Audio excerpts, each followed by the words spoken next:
All right. I love that shit. All right, we are live. Let's hop in. So, we wake up to the morning after everything. You guys were scouted, for those of you that remember, scouted off and got you guys a bunch of different pamphlets of a bunch of different major wizards and sorcerers. That all were given to you to show off all these different wizards that are in the towers here in Silvery Moon. There was this weird event that happened last night where like a bunch of people were like professing their lives to like a specific person. Seemingly that stopped at some point after a wizard came out and sort of just made it stop. And he also sent away all of those pyres of fire and everything. But we kind of left off here. Gideon's awake. Bjorn is, we're going to say, for the time being, Bjorn does leave. He is going to go find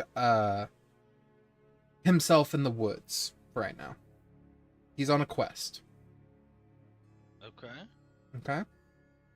But Gideon's here. Giggles there. You see Gideon put his book away and take his dunce cap off, and he kind of looks at you two and say, "That bed got very creaky throughout the night." Jesus Christ. But yeah, it is early in the morning. Breakfast is being served down in the tavern. You guys can let me know what you would like to do.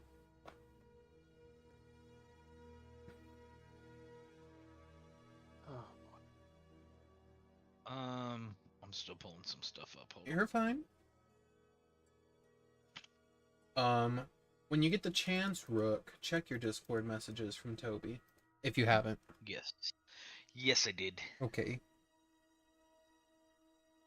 Well, Simour, what would you like to do, my little rapscallion? What do you mean, dude? What do you... I'm not a rapscallion. You're right. You're my favoriteest sorcerer ever. Exactly. So what would you like to do? I don't. I mean, you guys can just head downstairs if you want breakfast. You did pay for enough if you guys want to get some breakfast for free. Oh yeah. I'm not hungry, but I'll go down with Rook. Okay. I'm just gonna spawn in. What are they having? Let me just pull this up real quick. There we go.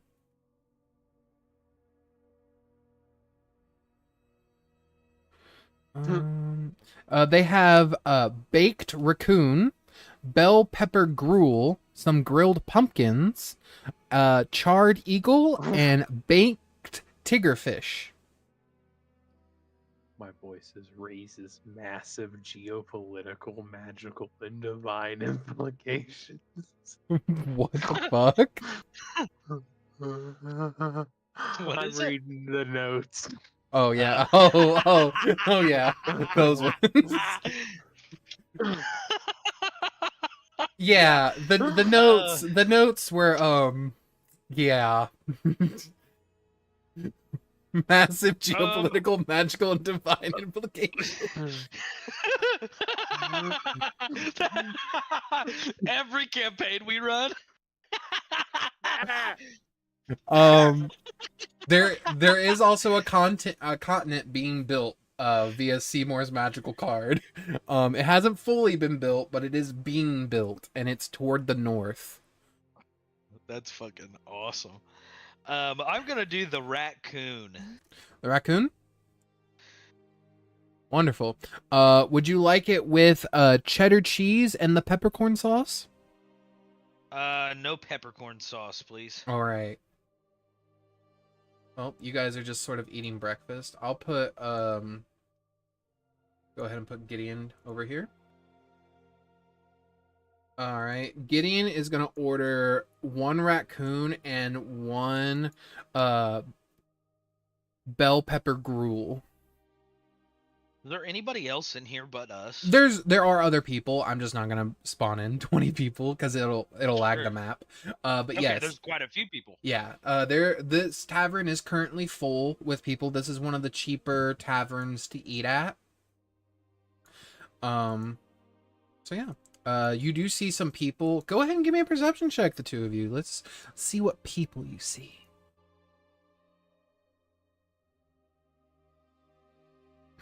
I'm at a 25. Okay. Nice. That's honestly, I need you both to roll like this more often. You're telling me. No shit, bro. Right? Like, you think I choose to roll? Fucking like shit, bro. Somebody's turning the bad rolls on it. It's not me. I'm just saying. Yes. I don't know who could do that. My father works for D&D, dude. I swear to God. He's gonna call my uncle, dude. He works with me. He's gonna call my oath. He's gonna call my oath was a pretty funny one. Damn it. My dad's Gary Gygax. Damn. No. I wouldn't claim that on the internet, bro. You're about to get hate mail. I don't care. Some... Look at him. He's 3,000 years old. He's dead as fuck, bro. Is he dead? I'm pretty sure. Huh. Yeah, he died in 2008. And he was Jesus 70 Christ. in 2008. He was my dad. I'm doubling down. Jesus Christ. You sort of look around with a 20 and a 25. The first person you see is a half drow, or half moon elf, as they would be called in Silvery Moon. She seems to be wearing like some archivist gear. She seems to be reading from this book, and her robes seem to consist of like light shades of purple and deep silver. You see as well her quill is sort of floating above her hands as she's just twiddling her fingers as she's sort of looking at this book.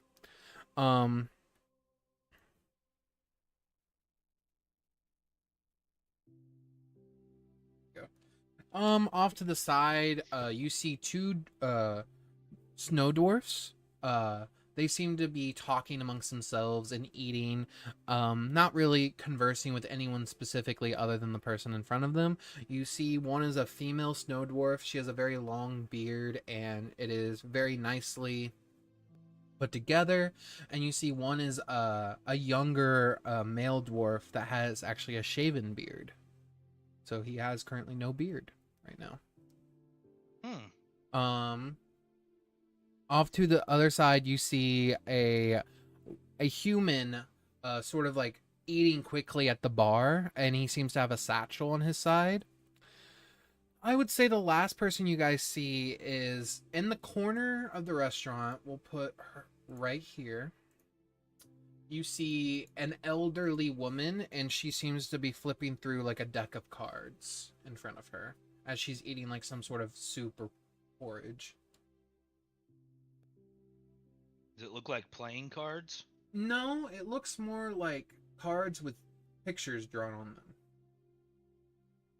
them. I'm gonna go over and see if it's a card game I don't know. Yeah, I'm gonna spawn her in. Give me just a second.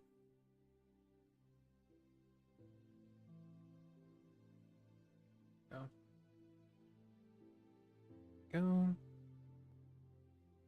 As you walk over toward her, she looks up at you and says, "Why, hello!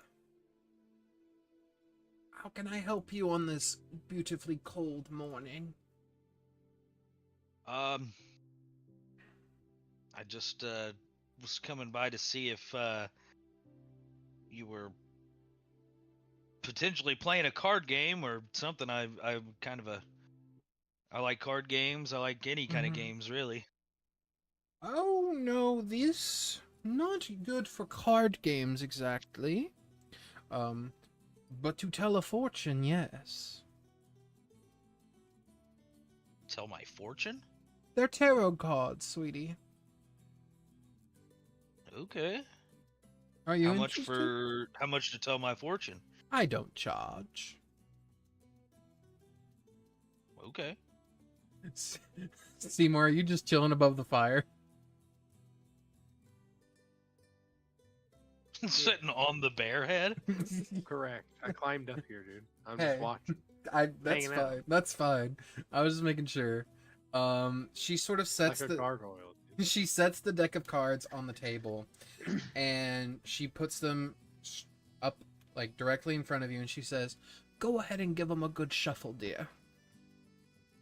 And I'm going to do the most vibrant display. mhm, No, I don't know if I've said this, but Rook, mhm, in my head at least, in your head. is very proficient in card magic and Mhm. Card Uh, like magician level tricks, like street magician shit. yeah, like street magic, not like legit not like magic. actual magic. Yeah, illusions, if you would. Okay. So he's doing a crazy, sick, nasty shuffle on these cards. Give me okay, are you wanting I will have you roll 2 checks. One of them will be a sleight of hand to see how well you shuffle the deck, and the other one is going to be performance. Okay.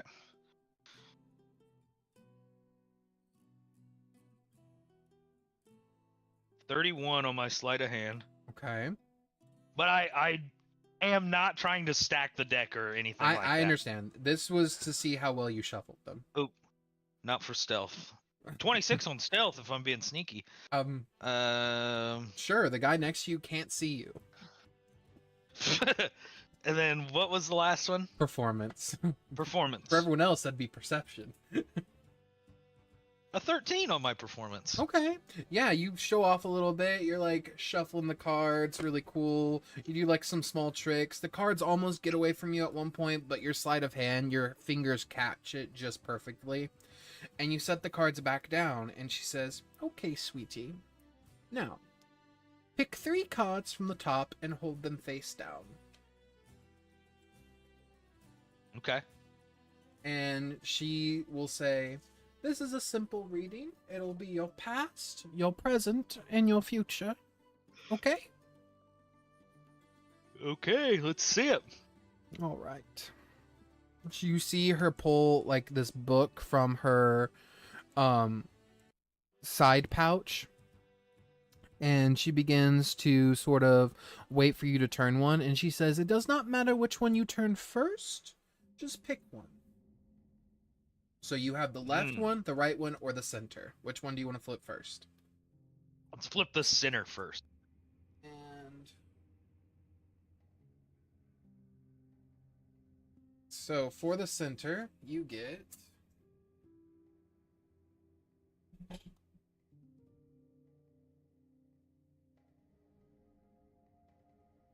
go, and I'm gonna go here real quick.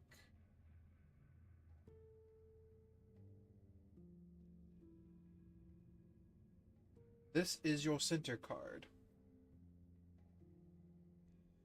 And I will send it to Discord. This card, describing it, it is a dragon surrounded by gold.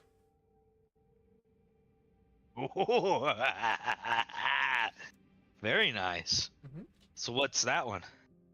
This one That- is... Please tell me that's my future.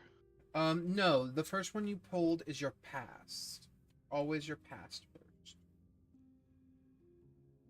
What do you mean? I did not have a pile of gold. She says, "The cards don't always mean literal, dear. They're interpretations of what you have done or will do or have to do."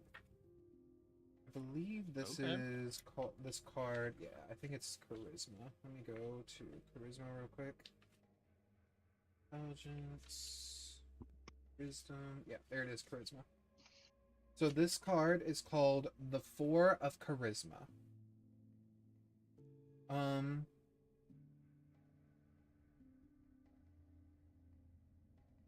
Your past was filled with you not being too greedful at a certain degree. You always knew when to stop. You had enough at the time, and no more. Which card do you choose next?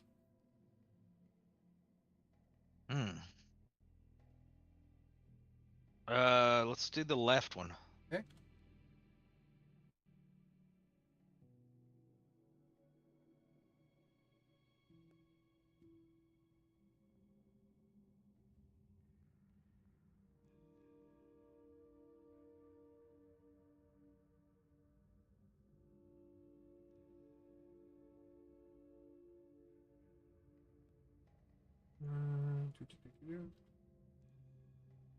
Okay, the second one. This is what you see. I'll take a picture of it. Go. The next one you see is two people standing behind a tree with an apple and a bear behind them. They seem to be in a small field. This one is the 10 of Wisdom.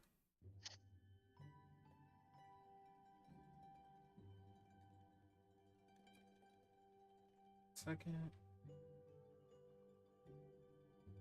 And this is your present. And as she sort of looks at the card, the security that comes with having a network of people who support you in your dreams and long-term success.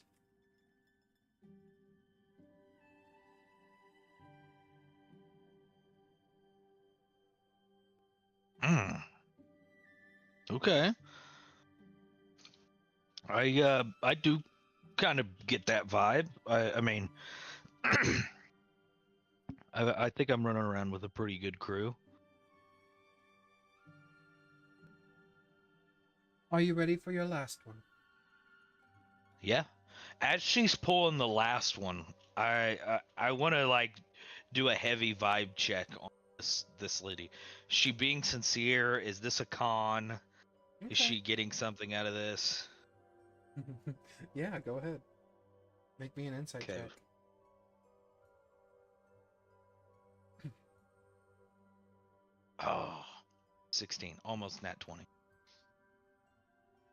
As you sort of are trying to get a vibe off of her, trying very hard to sort of capture that. Second.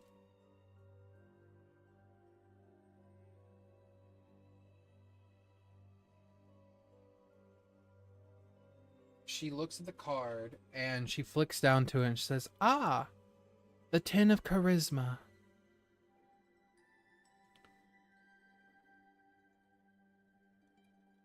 Or sorry, the 10 of Wisdom.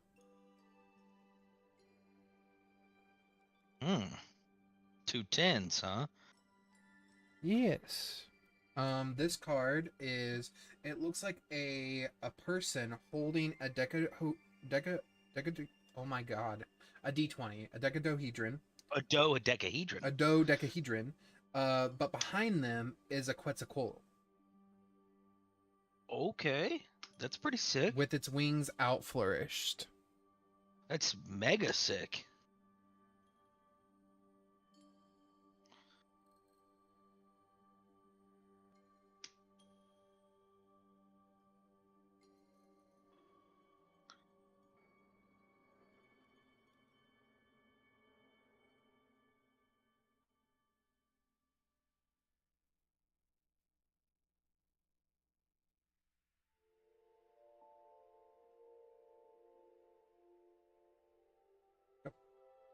As she sort of looks over your cards and begins to dive into your reading, she says, "This card normally means uniting the head and the heart, relating to others, your environment, and emotional balance. Your future." Now that we have all the cards together, I shall look at them together instead of separately. She looks at the cards, Rook, and says, "Your past, the 4 of Charisma. This card speaks of temptation, a test of charm, and dangerous benefactor. This could be a power earned through manipulation, charm used as a shield rather than honesty, and a force that once dominated past decisions. It suggests that someone or something saw potential in you, whispering promises of wealth, survival, or greatness. The Dragon of Charisma is often tied to a pact made without understanding the price. Greed disguised as destiny, the first whisper of a dagger.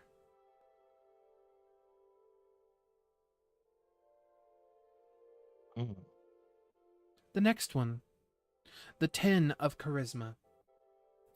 2 dwarves under an apple tree, a bear in the orchard watching from behind.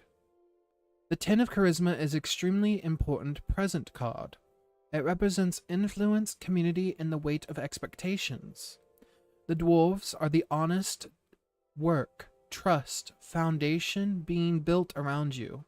The apple tree, the fruit of the actions, the consequences ripening. The hidden bear, danger disguised as peace, something watching that Rook you may not notice.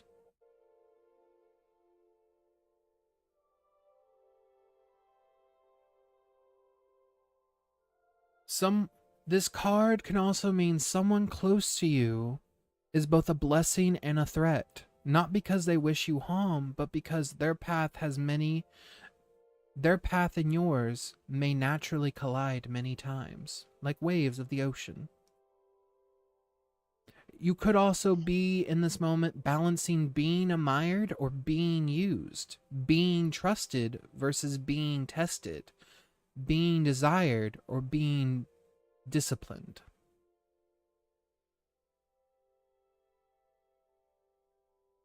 Do those make sense so far? Yeah, Rook is very much so taking in everything, and he just kind of nods. For the final one, your future, the 10 of Wisdom. This is a transformational card. The 10 of Wisdom marks the end of one's understanding and the beginning of another. The winged figure represents ascension, truth finally revealed, power shaped by self-understanding rather than survival. The symbol that is being held by the person in front. It is 20 facets and 20 truths of self. A divine geometric tool for unlocking identity. A choice with many sides, each equally real. This card implies that soon you will face a truth that you cannot dodge no matter how good your stealth is. You will be offered knowledge, real knowledge, of what you are becoming. Not the whispers, not the visions, not the lies of the dagger, but something older, something serpentine, something coiled around destiny. The snake-like creature, the Quetzalcoatl, I can't speak that right, symbolize judgment without malice, rebirth without death, and a guardian watching over dangerous evolution.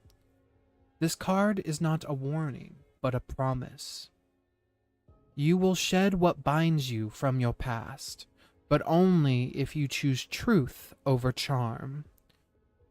Your greatest power will come from seeing yourself clearly, even if that clarity hurts.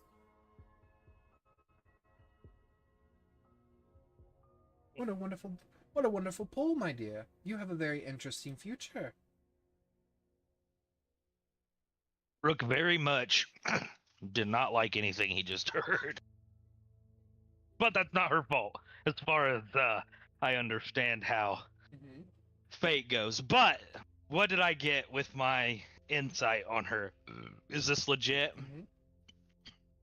With your 16 of insight, the most you get off of her is she is truthfully reading the cards as is that you've pulled and giving you her honest explanation for them as far as she knows. Oh, I used to make a living off this back in the day. Not anymore. Kind of lost the old mystery of it all. Name's Osha Udana. Well, thank you for the free reading. How difficult is it to learn how to do this? No, not terribly difficult. You just simply need a deck of cards and a simple understanding of what the cards mean. But even that is not enough. You also have to interpret the cards, really read the images.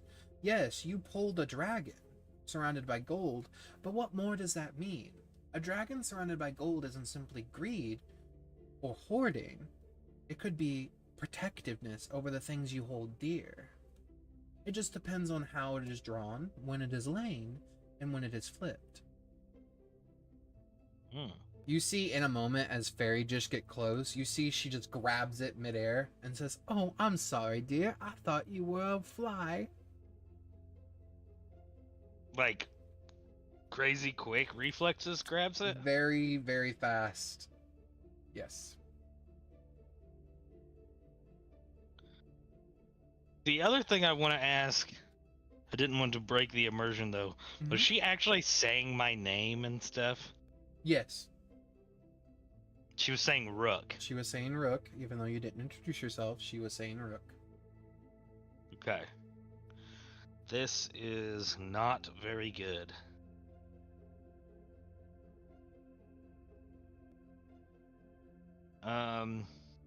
Would you like the deck of cards? Would I like the deck of cards? I mean, if you would like to start reading tarot, you need your first deck. I have several of these. Take one. Or don't. It's completely up to Sure. you. She Sure. hands you the deck of cards and she wraps them in their leather binding and she sets them on the table in front of you. Thank you. I guess it. Maybe it wasn't chance that we met here this morning. Possibly. One less thing you have to steal.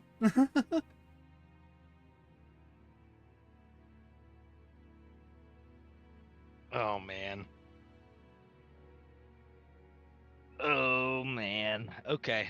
I'm gonna do some silliness. Okay. Tell me what that is. Now how crazy can I get with my dimensional steals? Can I specifically steal someone's heart out of their chest?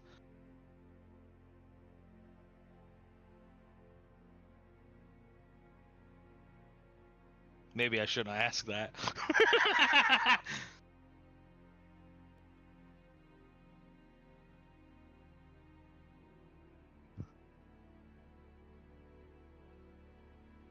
Is Christian gone?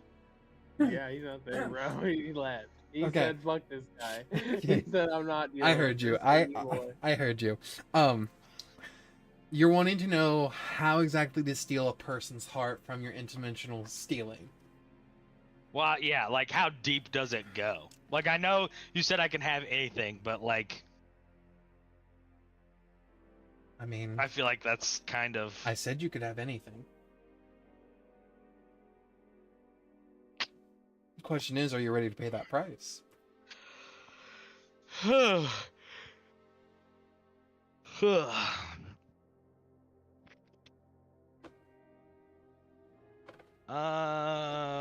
this is an old lady. Very fast reflexes. She's She knew your name. got very fast reflexes. She just knows who I am. No, she didn't. I didn't say she knows who you are. I said she knows your name. Knowing my name and knowing that I like to steal and knowing that I have the dagger. I will and... also mind you, she did read your fortune, and one of the very first card that you got was about greed and stealing.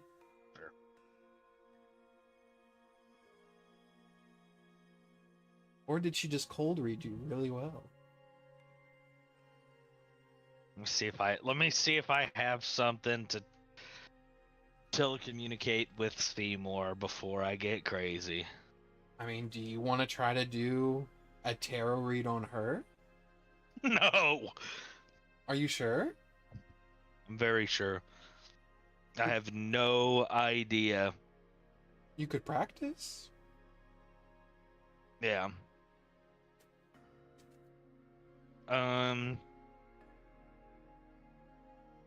This is why I wish we were in person, because then I'd give you this tarot deck for you to give to me.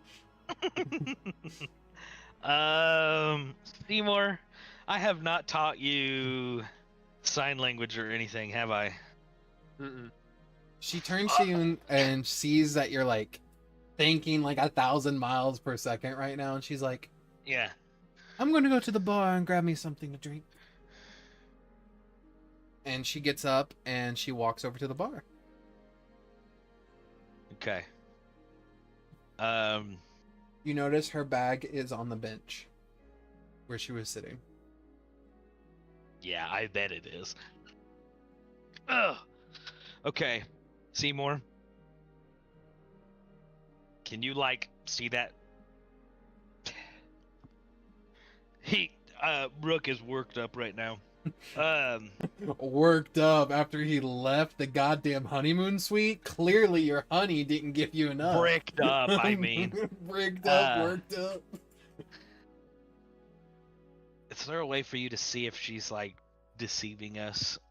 I think her physical form is deceiving us. I will. You said she went to the bar, right? Yes. I will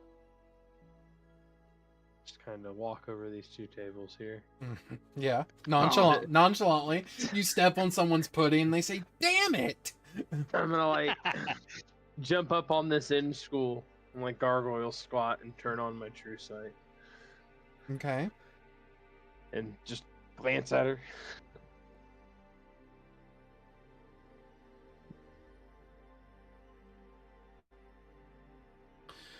Go ahead, and as you turn on your true sight and you begin to look at her, could you give me a intelligence saving throw?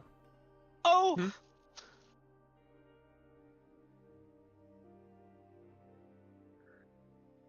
Unfortunately, I did. Okay. As your true sight, your true seeing begins to go through, with it on, you can see through magical and non-magical darkness. You can see objects and creatures that are invisible. You can see visual illusions appear transparent to you and are automatically succeed on those saving throws against them. You discern the true form of any creature or object you see that has been transformed by magic, and the ethereal plane, you can see into it. As you see this woman turn toward you, her face fully distorts as she moves. It's almost as if her face is lagging. You can see an after image as she moves. And she goes to look at you, and she smiles and says, "I do apologize, dear, but you're going to need something a little bit stronger to see me."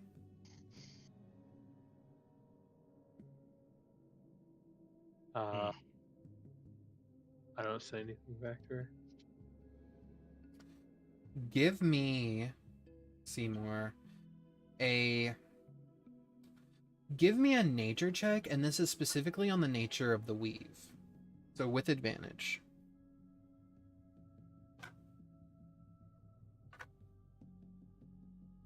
Okay. You are looking at her with this spell. You can see the weave at work around you. Hey, Gideon's here. You can see the weave at work. You notice, specifically around her, it's almost as if she repels the weave away from her. Yuck, I knew it! She is repelling it. Not absorbing it, Hmm. not using it. It is being pushed away. Odd. Okay. She grabs a drink and she begins to walk back to her chair. And she has a seat and she begins to sip on it and says, "Hot cocoa in a cozy inn with snowfall. It's so nice, don't you think?"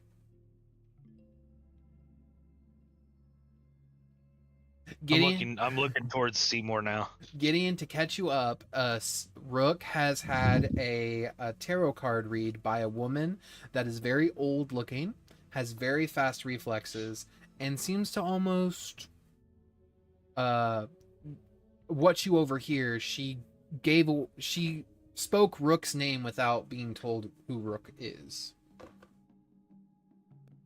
I see. But we can move you over, Gideon, as you are still eating your flame broiled raccoon. He knows too much. I'll just follow her back from the bar Mm-hmm. and sit down next to Rook. Oh, did you want a reading, little one?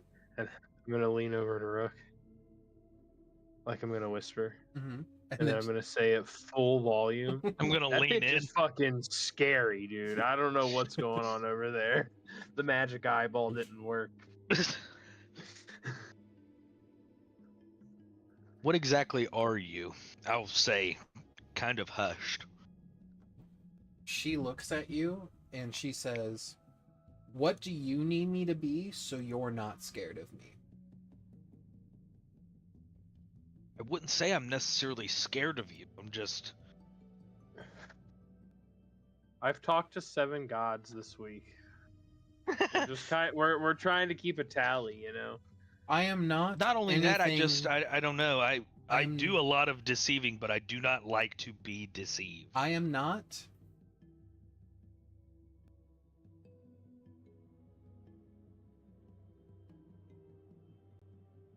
The magic eye, said Seymour. She looks at you and says, "I am not any sort of god or divine entity. I am a person. And you can believe me or not, but that is the truth." I am a surgeon. I mean, if you do not believe me, there is one definitive way for the truth. You hold my deck of cards.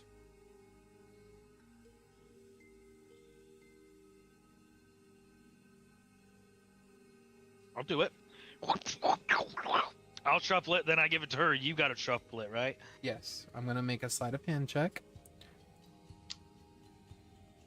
For my sleight of hand check, I'm going to be adding a plus 18 to this. Plus 18. So I got because it doesn't want to fucking load for me. I got an 8, so 8 plus 18 on my sleight of hand. Is she shuffling?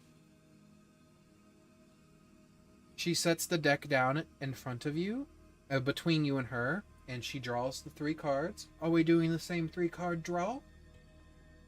Wait, you said she rolled a what? An 8 plus 18. Pretty good. Does a 28 perception see her doing anything, since that's too higher than 8 plus 18? I will. You follow her motions, and if Rook was watching your eye, it would almost be like you are tracking her like an eye tracker, and you watch as she masterfully. She even like does like the cool like spiral tricks where like she breaks the deck into 3 mid shuffle and begins to That's shuffle. what I was trying to do. And you watch as she even stops, looks at you while she's shuffling, winks at Seymour, and keeps shuffling. God damn. This all happens like in super speed, and then she sets the deck down. As far as you can tell, she didn't do anything to the cards other than shuffle them. X80, yeah, like stack the deck or anything. Yeah, you're not sure how, like, honestly, like, tarot cards, obviously, like, yes, you could stack the deck for, like, truth and honest fortunes, but you honestly couldn't tell that she was doing that. Honestly. Yeah. Okay, and then I put out 3, yeah? Or do you draw the 3?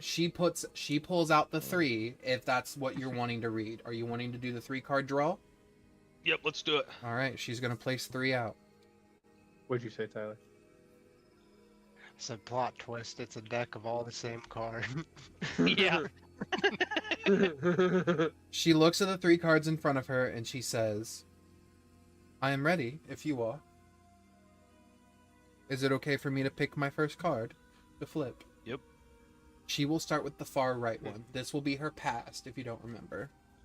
Okay.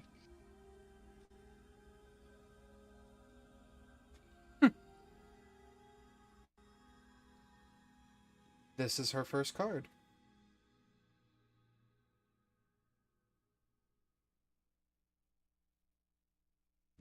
It is a red dragon encircling gold. Oh. Wait a second. Okay. Okay.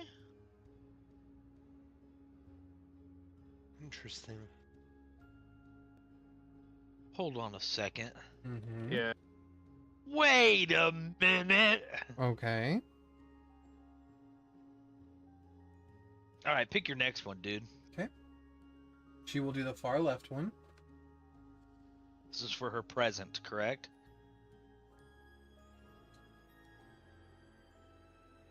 I'm not even shitting you. I got the same No. exact card. Dude, You I've motherfucker! been over I here just- shuffling them for the past 5 minutes. Uh-oh. I'm There not ain't- even that was- shitting you. That was my original thought. Was you were pulling some shit I- like this is dude, me I have been as an over old here. lady? I 'Cause have that is some shit Rook would do. I am over here shuffling them like this. I am not shitting you. It was This fate. is Christian being honest. I am not fucking with you. I I'm honestly rolling expect insight. you can fucking do it. This is Q, what's your insight modifier on Q? 7. All right.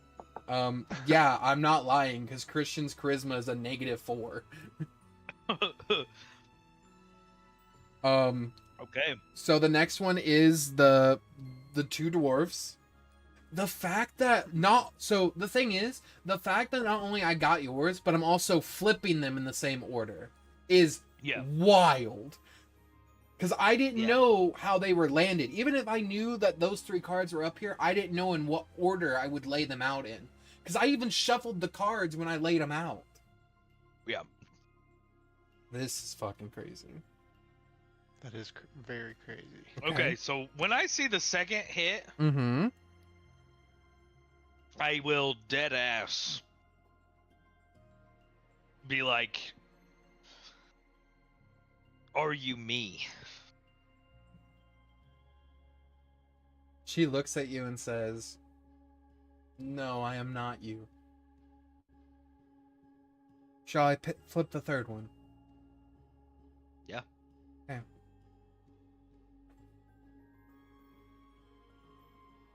Okay. The third one is different. Okay.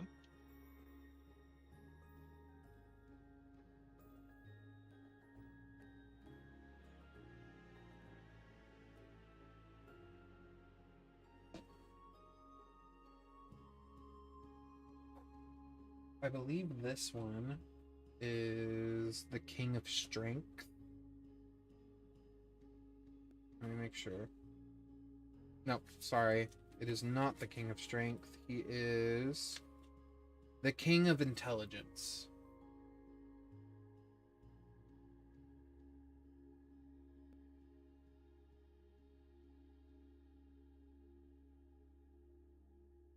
It is a massive Storm Titan sitting on a throne. A man bowing to him. Bolts of lightning in his hand.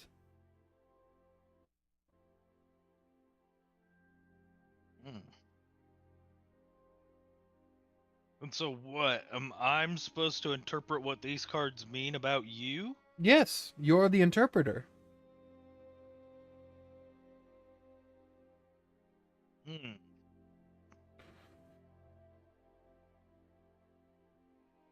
Just off of vibes, you used to have a lot, Okay. got married, husband got eaten by a bear, now you're religious.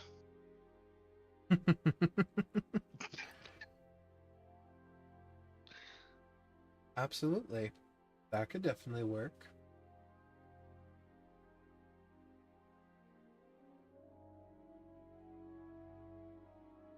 Would you like to hear my interpretation of my own fortune? I have no Sure. mind in sharing it. The Four of Charisma, the red dragon encircling the rings of gold. In my past, I crossed paths with a powerful manipulator, a charismatic, dangerous being who had influenced my life. Once under his charm or sway, for someone far stronger. Learned to smile through fear. Gifts of reading, intuition, or magic may have developed as defense, not a blessing. Escaped a past where charisma could kill or enslave.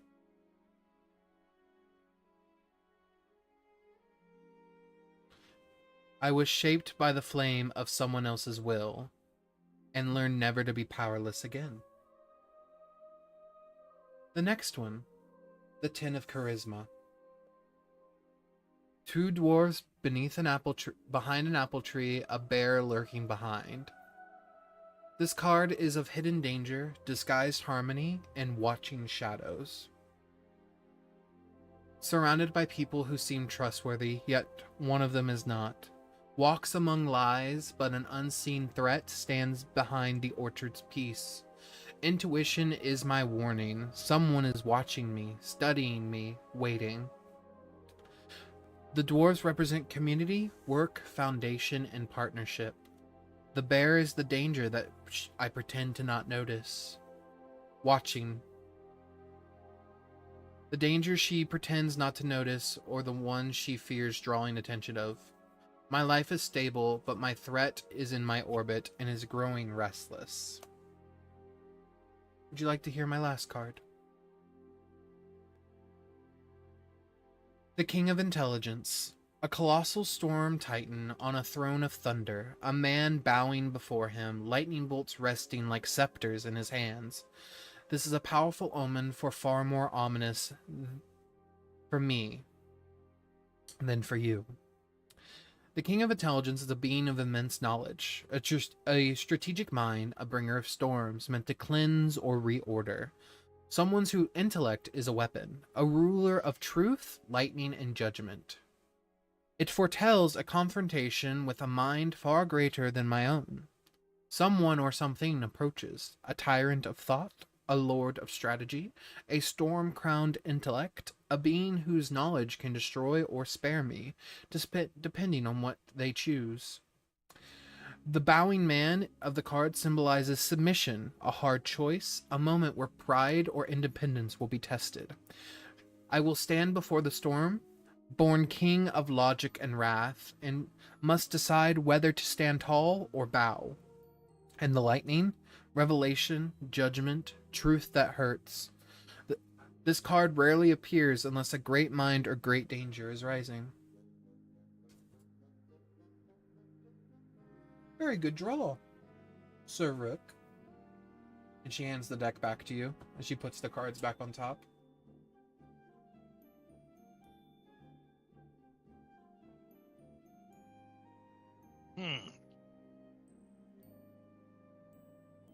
Does your friend want to go?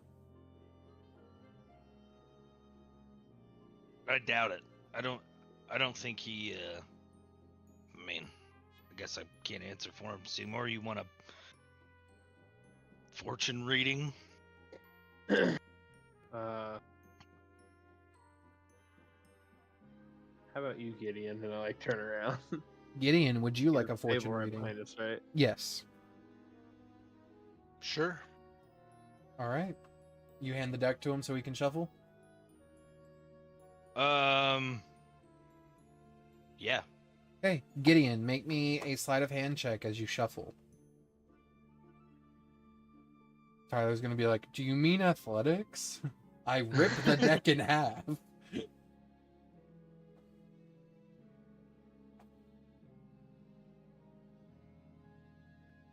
think it's a dirty 20. It is. Nice. Damn. You watch as this super muscular wizard begins to shuffle this deck in his hand. He hands them back to you. He hands them to where they're in the center, and you're wanting him to draw 3 cards? I want her to do the reading because I'm still lost. Okay. All right. So, Gideon, you place 3 cards in front of you, and she is going to ask you to flip one. You tell me which one you're flipping. Right, left, or center.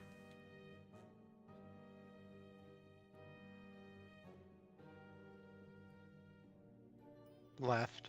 Left? Yeah. Okay. Left is...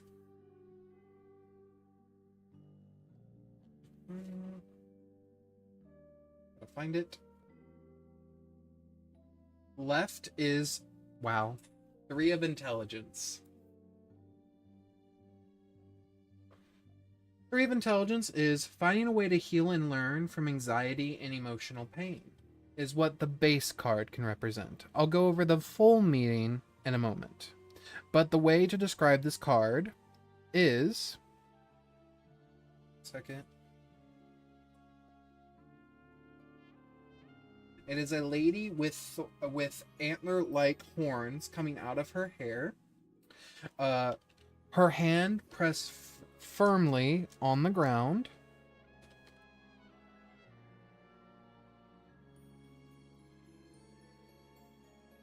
Coming out of hair. She seems to be a druid of some sort, as when she touches the ground, a burst of nature seems to be growing from her hand.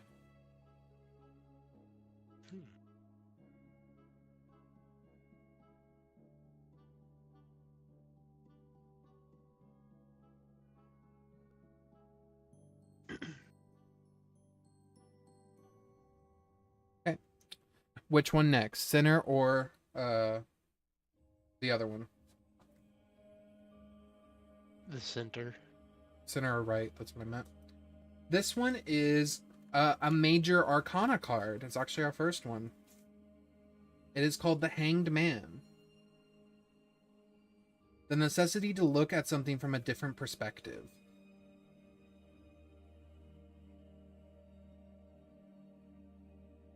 Go.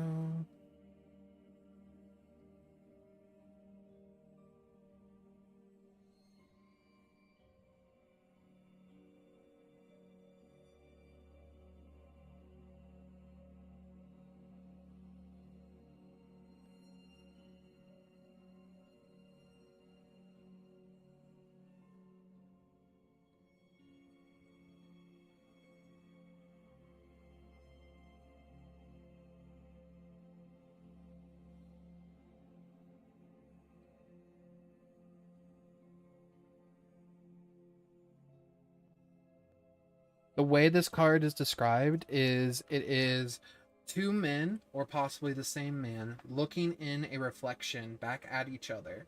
One of them has depictions of mountains behind them and snow. The other one has a battlefield, and it's desolated, and there's a dead tree behind them. Are you ready to flip your final card? Yeah. Okay. There's some interesting outcomes on these You got cards. another major arcana. You got the world. Endings. Coming to a place of completion and power internally and externally. This card is 3 people holding out mugs in a cheering fashion. The one in the middle is holding a sword.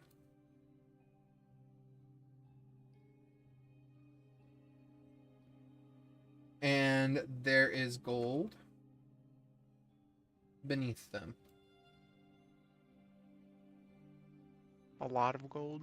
Quite a bit. We like gold. Okay. How much gold? Are you ready for your full reading, Gideon? Yes.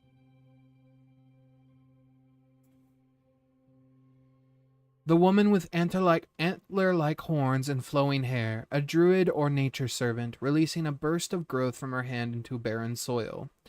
This could mean It reflects a teacher, inspiration, or an awakening event from your past, something that shaped your early understanding of the weave.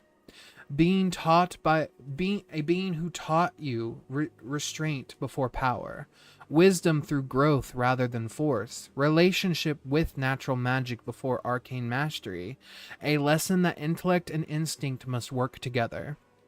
Magic is not conquered, it is coaxed.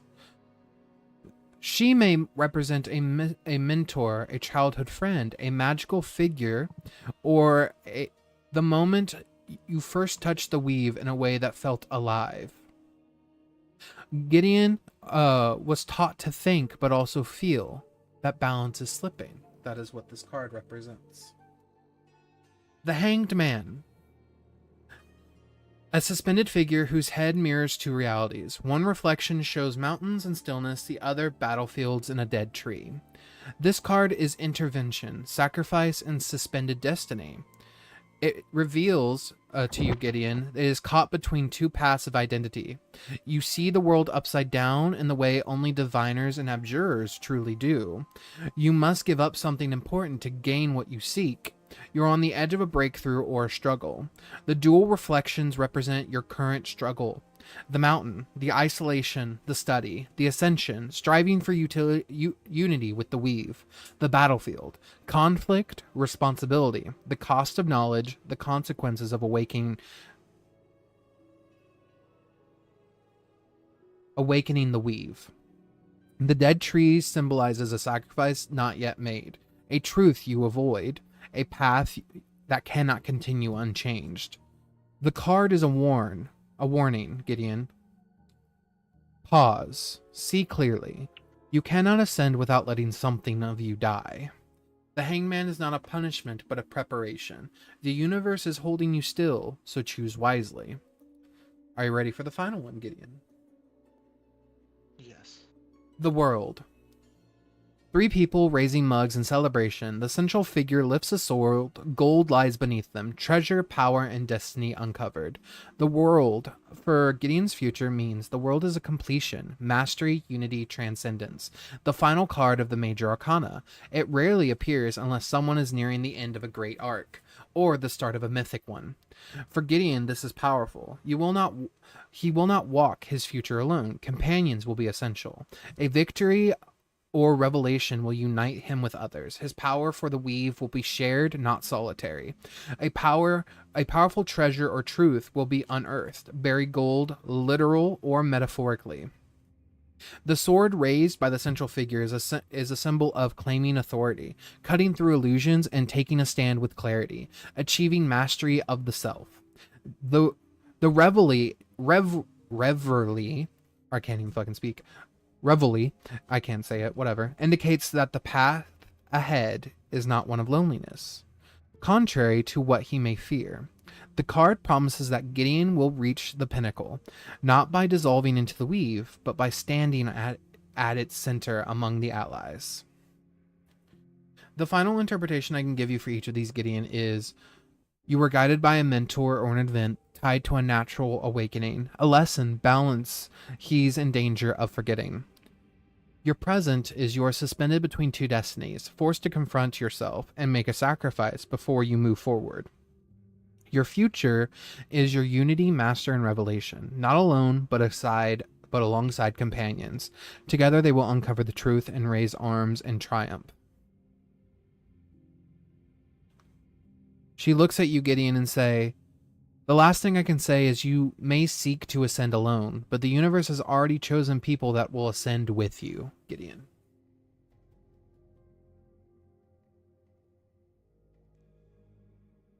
I'm not against that, as long as they're consenting and not wrongfully taken. Consent is always good, she says. Yes, absolutely. Jesus.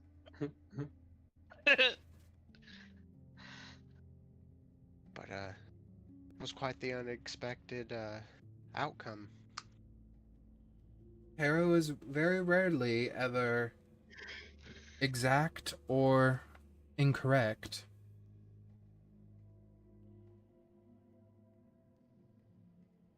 Well, I shall leave these cards with you, Rook, and I shall take my leave. And she puts some gold on the table, and she walks out of the tavern, unless someone stops her for any reason. Oh no! As soon as her eyes are off the gold, I'm taking the gold. Yep, she leaves. Okay. Money and ascension, boys.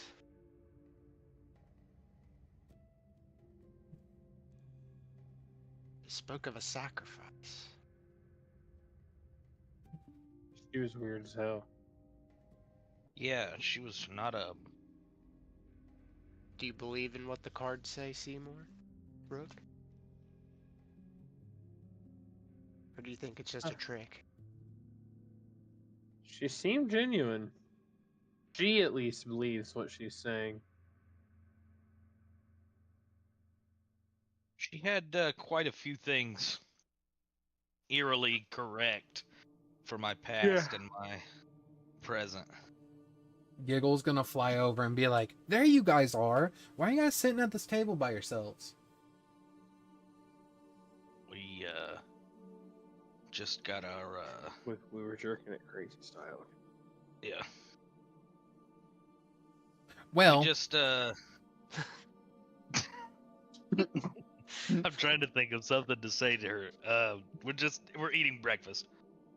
okay. Well, I want you to know I just got back from scouting the Wizard's Tower again. Currently, the enchantment tower is empty. She gives you a grin. Okay. Just thought I'd throw that out there. I don't know how long it'll Okay. stay empty though, but there's currently no one in there. I was able to make it Okay. 4 floors. To the enchantment tower, I say, as long as everybody's done eating and doing their thing. Sure. Yeah, I Let's think roll. that's fine. Okay. Operation Raid the Wizard Tower, go. Nothing could go wrong. Nothing. Nothing can go wrong. Okay. There's an artifact in this city too, right? That Yes. we know about? Yes.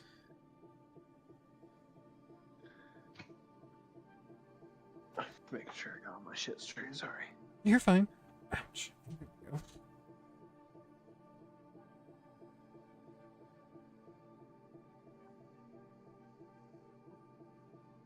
Boys, I got some Reese's dipped graham crackers at the Ollie's. Oh. That sounds delicious. Got me a 1 pound stack for $6.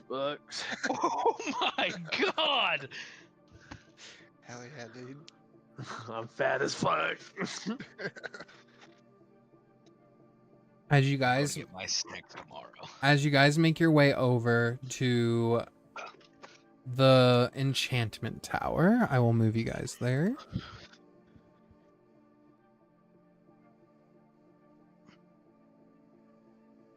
Had we come off a long rest? Yes. Sorry, I need to ask because I was a little late. No, you're fine. Yes, we have actually. Okay. Not you though. You were up too late gooning to Mistra. Good. Alright, I'll add a point of exhaustion.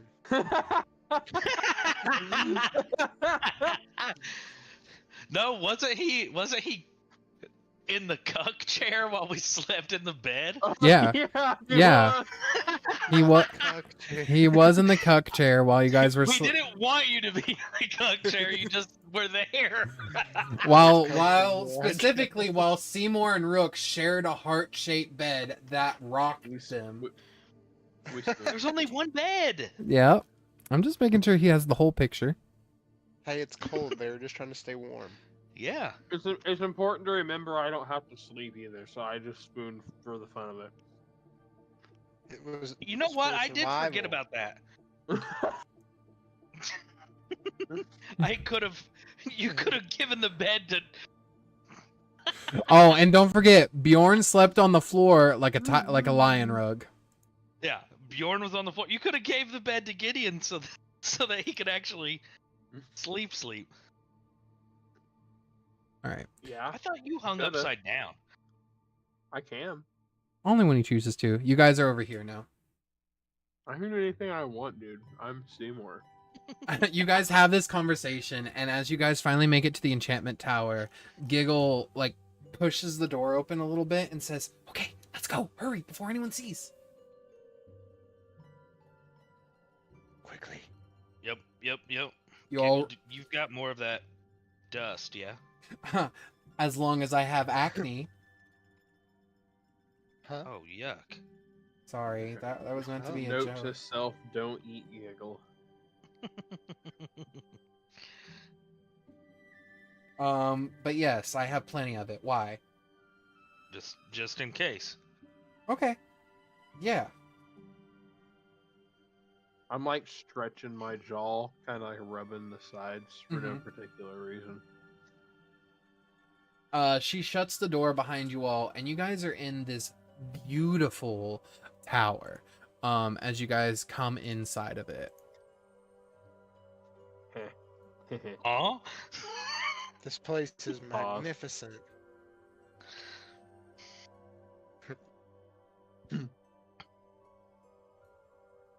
They're always Kinda. pretty in the Wizard's Towers. As you sort of enter the foyer where every reflection shows a different emotional version of yourself. Angry, weeping, joyful, deceiving. Your reflection may lag behind you or whisper warnings. You guys can see up along this hallway there are several doors on either side that you may enter, and a large spiral staircase going up. I say we go up. I'm down with up. I mean, That's yeah. where the good shit yeah. was in Avarice's tower. Yeah. Wizards always keep the good stuff at the top of the tower. Everyone knows that. As you guys Eyes begin to head shoulder upward, thunders. you come across the first level, which seem to be simple schoolrooms. There seems to be about 4 different schoolrooms on the second level. Would you like to investigate them or keep going up? Does it just appear to be schoolrooms on this level? Yeah, there seems to be like lecture halls and rooms of study. If we think we could possibly be on a time limit, I vote we push as high up as possible. Is it Yeah. just like And all then we can investigate enchantment-based later. classrooms? Yes, Or is all there some- enchantment. Okay. I was gonna say, or is there some weird magic being taught here? Just at a glance, it's simply enchantment.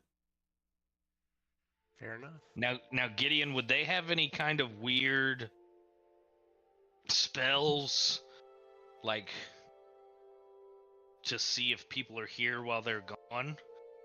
Like, could we be tripping some kind of magical arm just by being in here? Yeah, Okay. I think Fair so. I mean, didn't think about that. simply, yes, there is a simple spell that is a level 1 wizard spell called Alarm. Yeah. But I Okay. think we would hear it by now. I think it's all audio spell when it triggers. I will say, because you are a high enough wizard, Alarm actually only notifies the caster. Interesting. The one time I didn't take it. Okay. So, do you Well, I guys mean- you guys want to just rush to the top?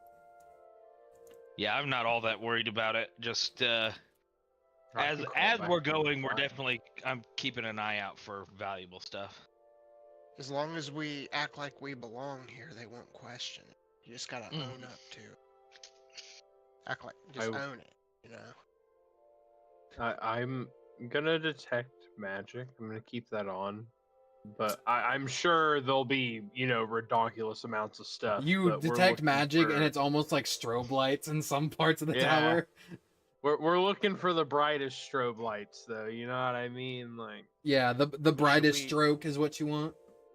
Should we, like, prepare a spell just in case? Sure, what spell are you wanting to prepare?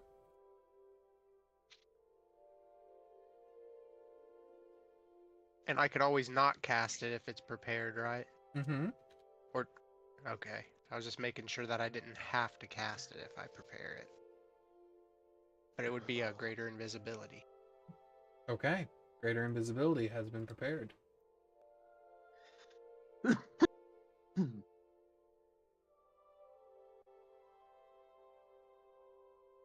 right. I will say, since there are a total of 7 floors to this wizard tower, go ahead and give me a perception check, everyone, and we'll just do it floor by floor. You guys are rushing up the stairs, giving a quick once over. Just a quick 16. glance. Nope, looks 28. totally normal. Okay, 28 was Seymour. Jesus fuck. I rolled a 4. Nothing gets by that eye. Seymour, on the second floor, you Not a see 4, bro. Seymour, you see on the second floor books radiating with soft enchantment like magic, memory traps glowing faint violet, and whisper glyphs crawl across the spines of books as well as desks like insects. You don't really see much of anything else until you reach floor 3. Which on that floor you see strong nature enchantment magic. A rose, you see a couple of flower pots that seem to have rose-born elementals and a glamour pollen. Can I? Mhm. Is this stuff I'm seeing like on our way through? Yes, Since we're like not as you're running up. So can I try and can I scoop stuff up on the way through? I will say, are you wanting to try to scoop up this potted plant? I mean, I want a book. Oh, okay. And I'm gonna clarify. I'm not necessarily like running to the top. Like we're not trying to bring any Okay. attention to ourselves by being Well, crazy. I will let you guys know there's So- currently no one in here at all. Yeah. Sure, that we know of. Yeah. So, like, I'm just we're taking not my- full tilt sprinting. Gotcha. Yeah. So I will say, if you would like to grab some books on each floor, roll me a I d6. also do want a potted plant, but Oh my! we'll get there. In a I'll second. take the potted plant. You grab a potted plant and you just throw it in your bag of holding. Okay. You collect 1 book from each floor. So once we get to the 6th floor, you'll have 6 books. Okay. As you guys make it to the next floor, you look around and you get a strong enchantment aura. Quick and chaotic illusion. The entire floor is 1 spell. You may roll an Arcana check or cast Identify, however you guys would like to check what spell is casted on this floor. 24. Should I care? 17. It's up to you. As Oh my Rook, God. like, Yeah. would Rook even Here's know what to- Rook sees. As you guys make it up there, Rook, you look and see the hallways and doors and windows twisting and turning on themselves. It's like an endless maze. If you guys weren't on the stairs right now, you would be lost. What you both Oh. see, Gideon and Seymour, the spell that was cast on this floor is a permanent enchantment of the level 8 spell Maze. How permanent? Permanent, motherfucker. My voice Okay. said. How? How burning. So like, So no dispel under- magic, it goes away permanent. Correct. I understand that it's permanent, right? But Yes. what if it gets consumed? Would you like to try to consume it? You're gonna eat that maze? I'm gonna try. Yeah, I might die, but we'll see what happens. Okay. Okay, Pac-Man. So if we get up there and we identify it's a maze and we're gonna start getting lost, I'm just gonna like get down on all fours and kind of unhinge my jaw and just like We're playing slap my Pac-Man mouth now. on the ground like a sucker fish. As you do that and you begin to Yes. devour, you rip up floor tiles that seemingly disappear within your mouth, and you're left with the actual hardwood floor underneath. And you see a hand reach up to you and say, "Please, I've been trapped. Please."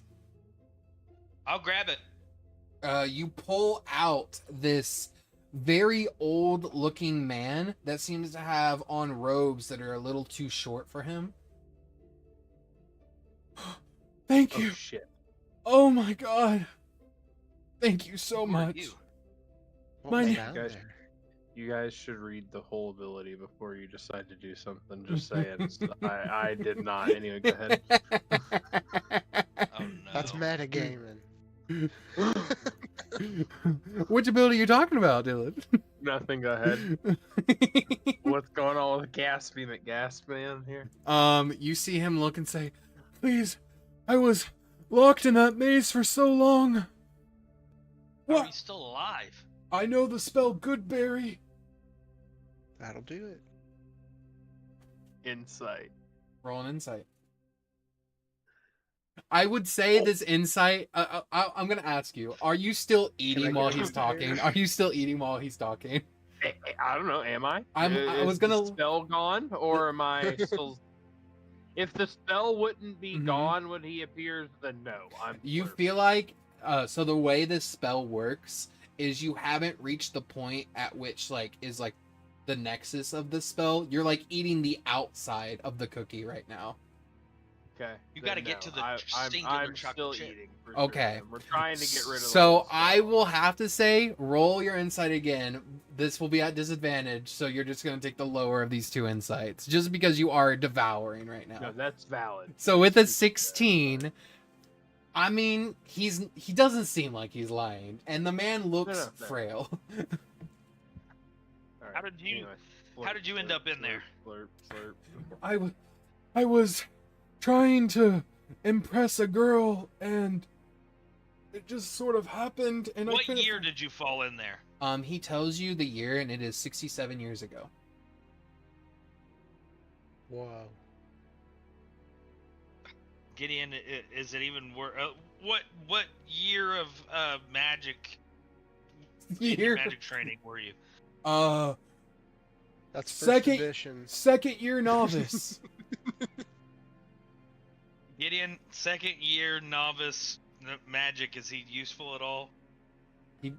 Gideon, he's basically like a level 3 wizard.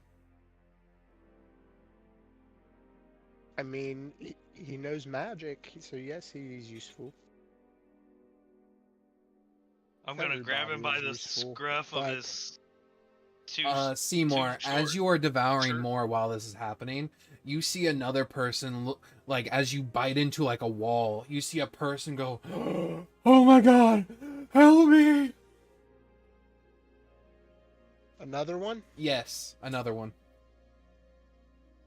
Seymour, you just keep eating it. I'm gonna grab the guy by his shirt. Okay. First guy we were talking to, I'm gonna be like, "You're very lucky that Gideon says you could be used. You just stick close behind." And Okay. I'm gonna push. Do you past want him some of and my go to good the next berries? guy. Hey, I bet you a homie who's been casting Goodberry once a day Mhm. for 67 years. I bet you those are the best Goodberries in the world. He learned how to let them ripen a little bit. By In the world. Actually, I do want one of those Goodberries. I'm gonna grab a Goodberry and go to the next guy Do you eat it? so Seymour can keep eating. Do you eat the good berry? Oh yeah. I need you to roll a con save. Uh-oh. Ugh. I said he let them I had ripen a little bit. feeling. He let them ripen a little bit. I didn't think you could. Don't they They're disappear after fermented. the spell ends? They normally do, but you also remember he was trapped in an augmented reality. 15. You're drunk. It's a fermented berry. God. So you have the drunk condition. This means disadvantage on all attack rolls and dex skill checks, but you cannot be feared. Okay. Aw. Well, yeah, you got some liquid courage. You Alright, reach yeah. this next person, and they sort of like climb out, and you can see he's wearing like these green robes and holds like this wooden branch and says, "Oh my god, I've been trapped here for 4 months." He says the year, and it's actually been 137 years. That is wild looking, Dylan. God damn it! What'd you do? 100. Okay. He says the years. It's 137 years ago. Rook is drunk.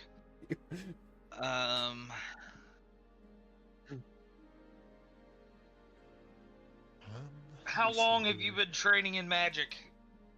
Magic? I'm a groundskeeper. I only came up here Groundskeeper to for grab my what? shovel. The school.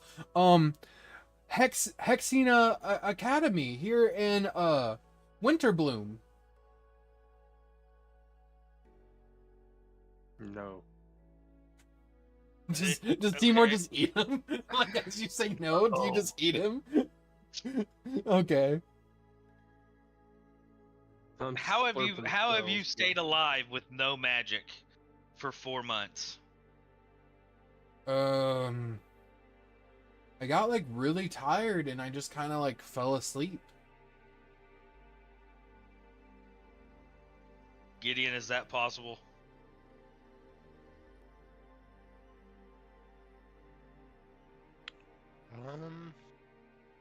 I'm not sure. Gideon pulls out his school manual, starts flipping through pages. It's not listed. Let me check the index. Stab. You're stabbing him? Yeah. Make an attack roll with disadvantage. Because you are drunk. Oh, I forgot. You forgot 5 seconds ago. I'm drunk, dude. How was I supposed to know? This guy's too good at role playing. Oh man, come on. That was a nat 20. Roll again, bitch. 25. Hits. Are you going for Um, lethal damage or are you just knocking him out? Yeah, I'm just gonna knock him out. Okay. You take the blunt end of your dagger and just wha-bam! And this man falls like a sack of books. Okay. What does the so-called student think of that? He looks at you and just says like, that was very violent, but I'm too fucking drunk. And takes another good berry. This guy's been just wasted for 67 years. That's awesome, dude. That's He fucking slammered. awesome. Well, no, I've only been able to, the last couple years, make them drunky. So for the rest of the time, I've been sober for about 58 years. Well, being sober for 58 years will make you invent some crazy shit. Yeah. What's your name, sir? Ashen. Ashen. Yeah. It's nice to meet you. What's yours? I haven't seen your kind in wizard schools before. Were you recently allowed entry? My name's Gideon. Most animal races weren't allowed in wizard schools. They took me into a abjuration school, but it was Wow. more an account of my physical prowess. Oh, understood. Because you hippo folk are way strong.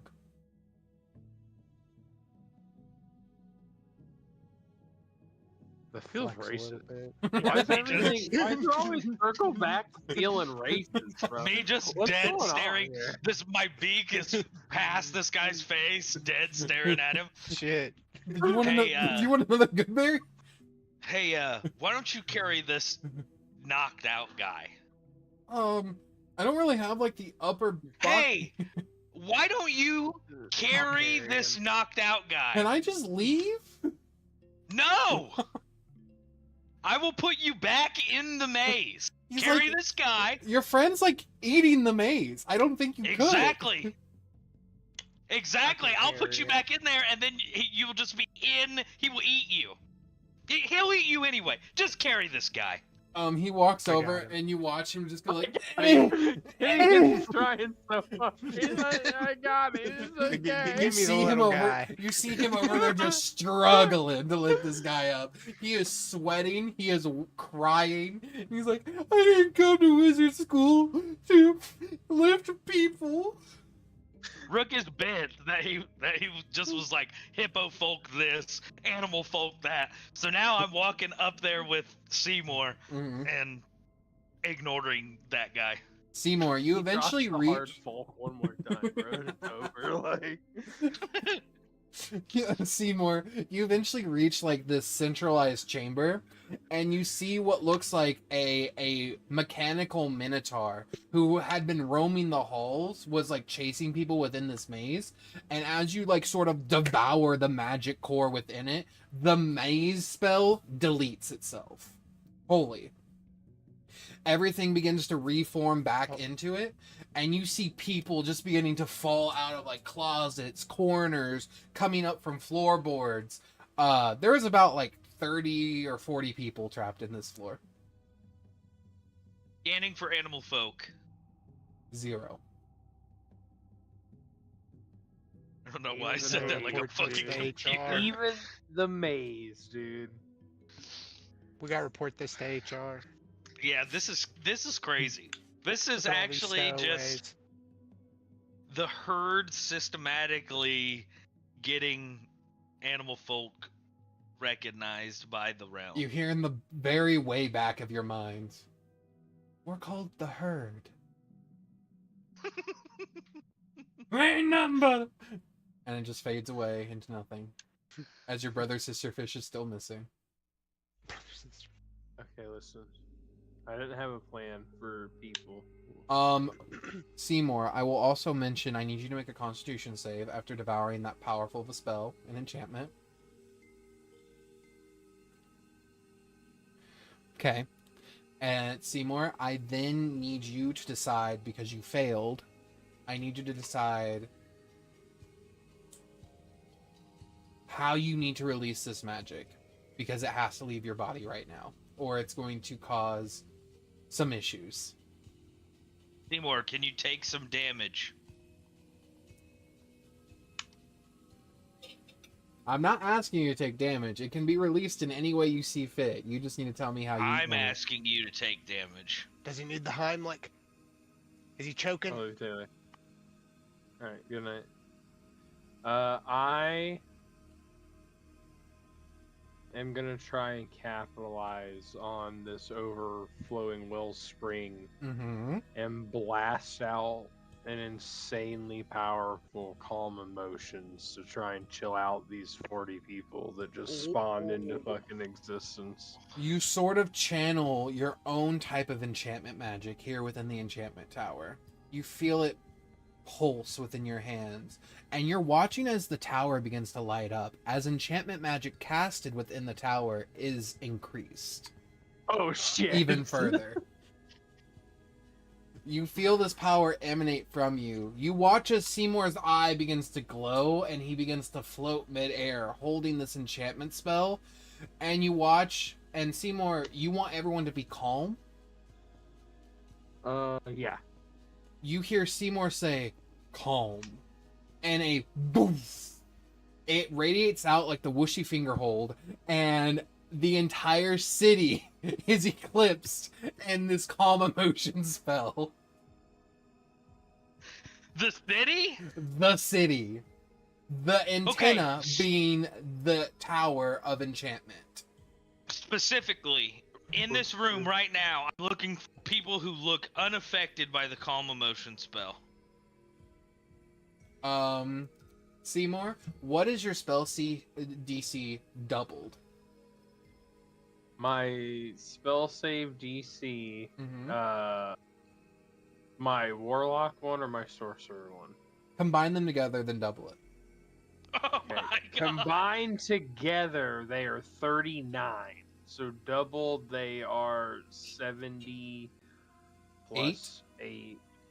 Yeah, sure, 78. That's a lot.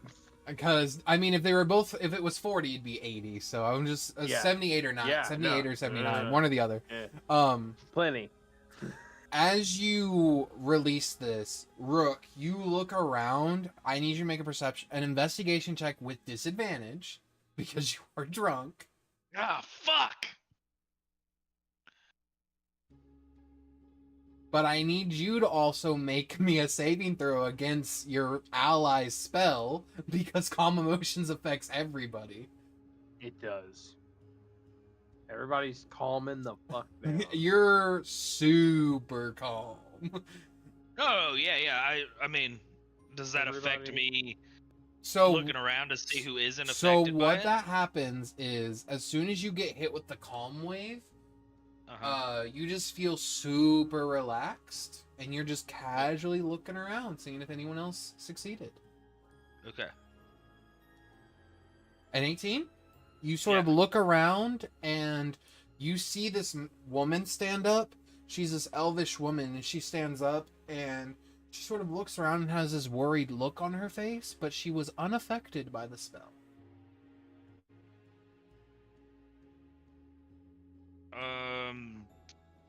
How much do I know about elves?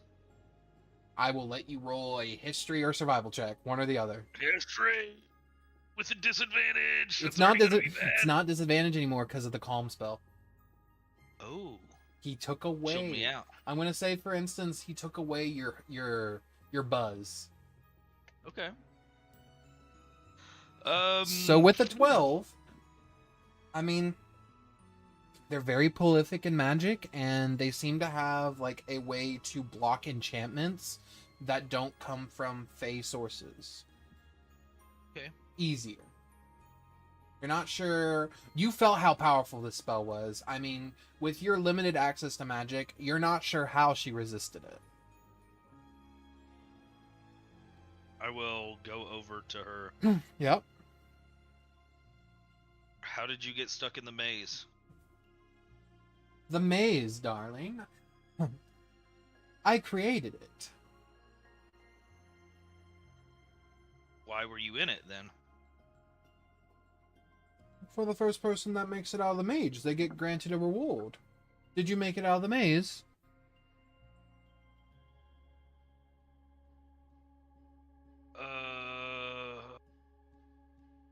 Yes. Make me. I guess. Make me either deception or persuasion, and I will roll insight.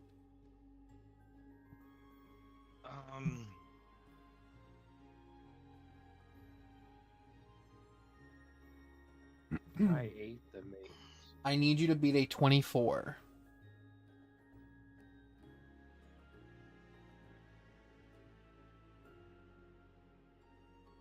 $30. Very good. She looks at you and says, well, since you solved the maze, that is the only way the maze could have ended. So here you go. And she puts in your hand a golden apple. Does it feel heavy like gold? It feels like an apple, but with like a metallic outside. Like it feels as heavy as an apple, but with a metallic outside. What exactly is this? It's an enchanted golden apple. If you are in need, you may bite it up to 4 times, and it will fully restore you in every way. Was that a bite from Simour? Did Simour bite it? Simour, did you bite the apple? No. Okay. No. I was just being a turd on the camera. Sorry. Camera. And if you are downed while holding the apple is immediately consumed and instantly revives you. Wow. Fuck. I must be going now, and her hands outspread, and you see like all this like particles of magic come out of her as she just vanishes into a window and disappears.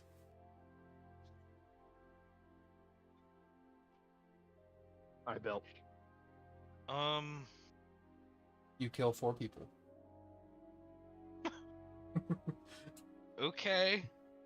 Is there a room beyond this? Like, yeah, there's still a couple. There's a total of like 3 rooms, and one of them was open, which is where she was. You can check out the other rooms, or you guys can keep going up. The other people, what is everyone else doing? They're beginning to descend down the stairs to leave.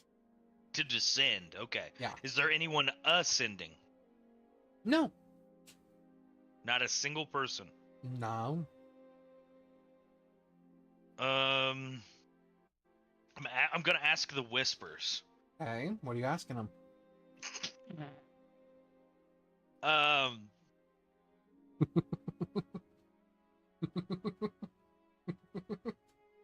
Actually, I'm not gonna ask the whispers. I'm gonna ask freaking Gideon. He's right here. Yeah. Funny enough, Gideon actually just left. Oh, did he? Continue. I'll answer for him. Continue. Okay, I just was gonna, generally ask to the group, like, it doesn't seem like anybody else is going up. Do you think that was the treasure, or do you think we should just keep going? Gideon says, like, I mean, towers can have gimmicks, but normally, like, the most restrictive materials and the most powerful forbidden artifacts for a tower are at the very top. Yeah, I Okay. feel like the maze spell was there to stop people from getting any Yeah. farther, probably. Now, do you think there could have been anybody sneakily that tried to go up before us? Maybe there's somebody trying to leave this room currently and get up there and steal all the good stuff. No, you're still here. Because I'm with y'all. We just let out like 100 fucking people. 40. 400 fucking people. I don't think so. It seemed like everybody was pretty chill. I did get the. I don't know if you were listening to the elf lady talk about the apple, but the apple's pretty sweet. Yeah, that's really fucking cool. So, I bet you it tastes good as hell too. All right, let's keep going up. Do you want to bite the apple? No. No. Let's go up. Okay. Do you turn on detect magic again, I'm assuming? Yeah. Okay. As you go up to floor 5, you see another room filled with classrooms of unwanted lessons. Illusionary teachers that generate as you get closer to their doors and begin to teach whatever subject they were told to teach that day. You see medium auras of illusion, tiny beads of enchantment on chalk fragments, and memory warp sigils under desks. Nothing too specific. As you head to the next floor after that, you reach floor 6. On the 6th floor, you see this is a chamber of stolen faces. Aurora is strong illusion, high level of enchantment. You see face-stealing clones and mirror web binding them all together. You kind of look around, the entire like ceiling all the way down the walls is like dripped melted glass, and within each fragmented glass you see a person's trying to reach out of it, but something is holding them back, and it almost looks like the cracks and the melted glass seems to be in the form of a spider web.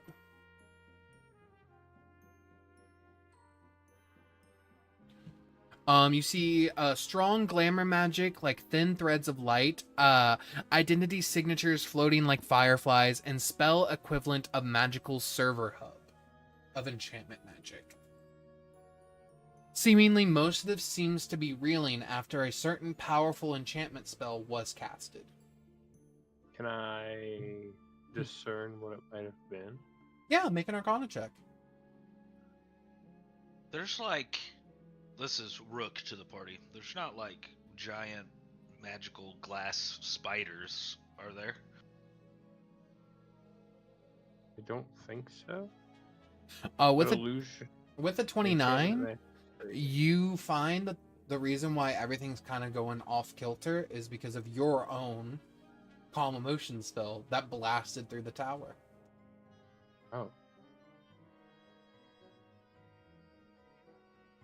Well, how is calm emotions keeping them? It doesn't seem to be what's keeping them. It seems to be what's hurting them on the inside. Your blast of magic. Well, it's already blasted now. Suck, I guess. Fuck.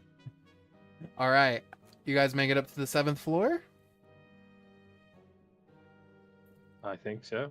Okay. Hell yeah. Dodger, what are you doing? That's my big toe. Why are you biting it? As you guys make it up to the 7th floor, you guys watch as this door is sealed shut with powerful enchantments. How would you like to open it? I stab it. Make an attack roll.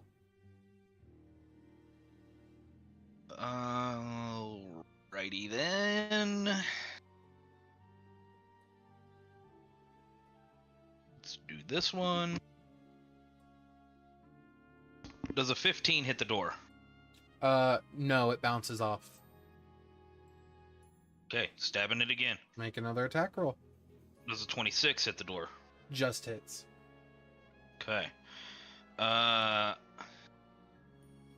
me see. Is the door a creature by chance? Roll damage.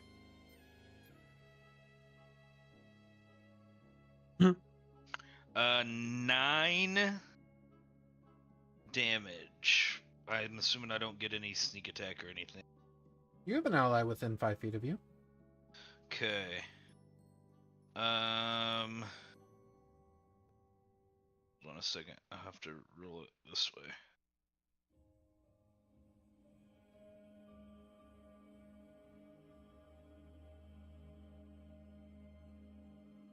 Well, it's weird. It's not rolling it. I have to wait till I get back to my computer You're fine. to roll the big damage, but at least 9. Okay. With 9 damage, you stab into the store. It doesn't scream out or anything. You just stab the door. You see where your dagger digs into it, but nothing more than that. Okay. Well, if this thing started squirming, I could steal some of the spells from it, but other than that, that's all I've got magic-wise. I will attempt to dispel magic.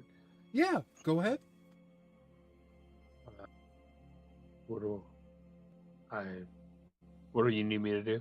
Roll me a d20 and add your spellcasting modifier.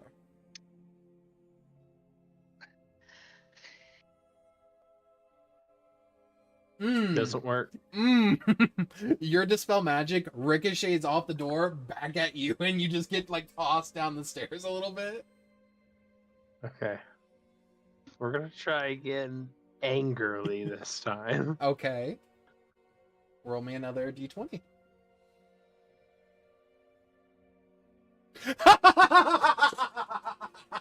You see Seymour get up, Not meant to be. try it again, and gets thrown back even further down the stairs. You hear him go, "Ow! Fuck! Piece of shit! Fuck!" as he rolls down the stairs.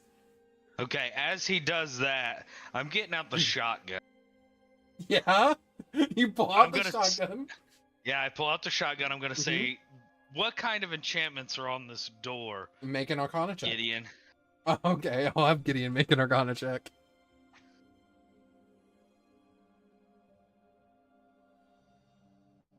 I'm eating the door. I'm pissed. Okay, give me just a second before you go eating the physical door. Gideon gets a 24. He looks at it and says, powerful Arcana. Okay, as he says powerful, the shotgun blasts. You see Gideon's face right there, and it's like a slow motion, like you just see pellets.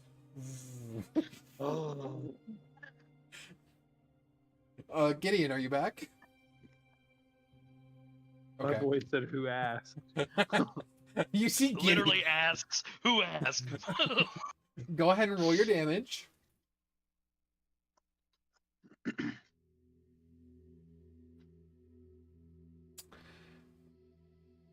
The bullets 35 damage. The bullets ricochet back and hit both you and Gideon.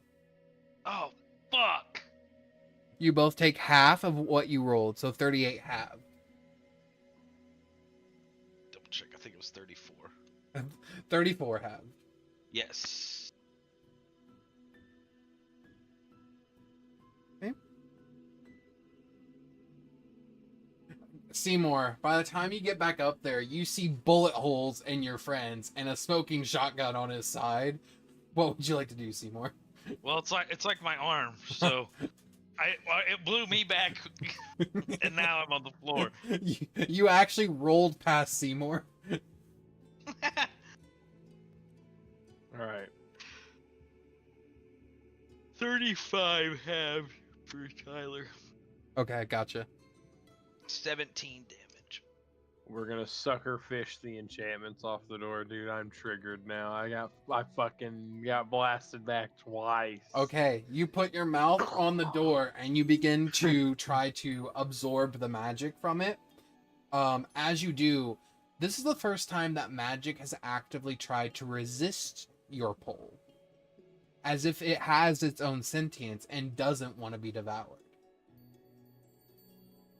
I will stop immediately. Okay. You see between all the glyphs of the door, you see a face appear out of the glyphs, and it says, "What you want? Waking me up and shit."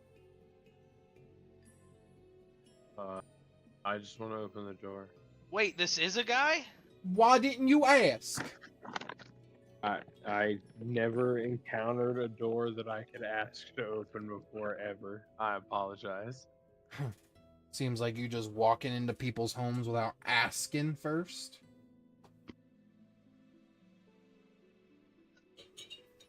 I don't know any better. I'm just a little guy.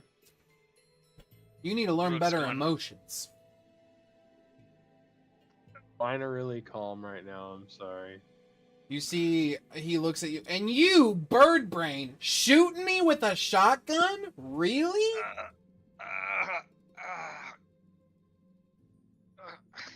Are you You good? good, dude?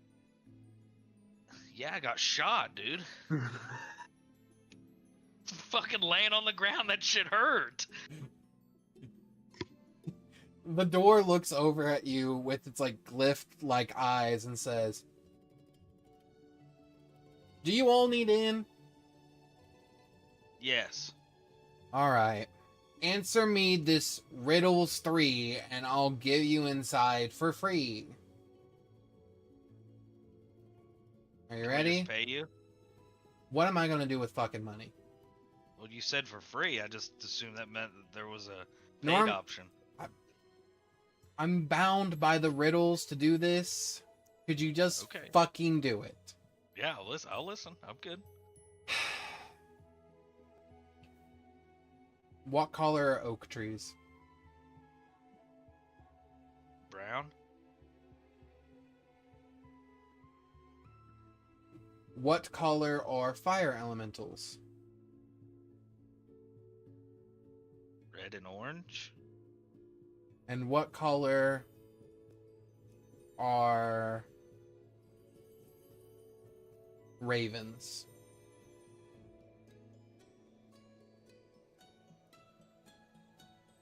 Black? Ding, ding, ding. It was you falling down the stairs after you shot yourself. And the door swings open.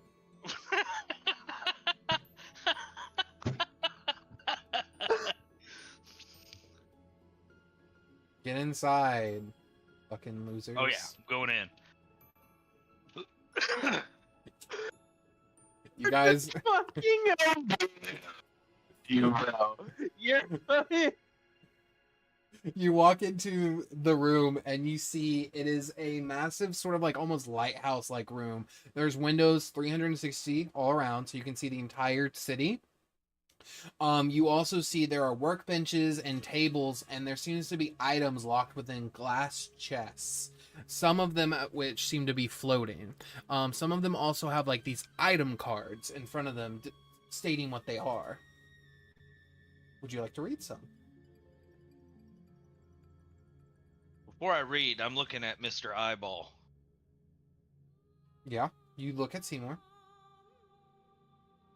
Well, he usually's got the eyeball going.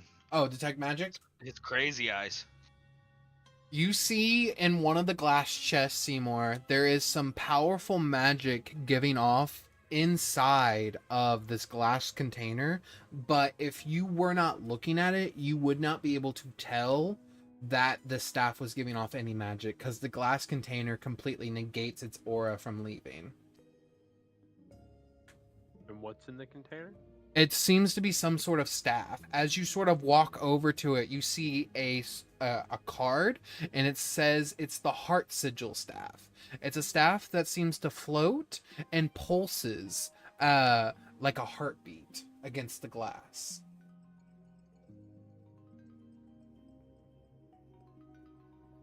Seems like a very magical staff. Off to the other side, you see a crown. Delicate circlet. It has like this illusionary fire on top of it.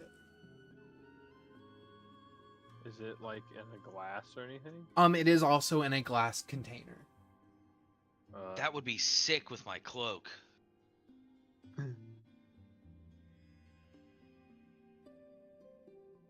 You're the steely man, bro. Oh yeah, I mean, I'm just making sure. In case we only have one.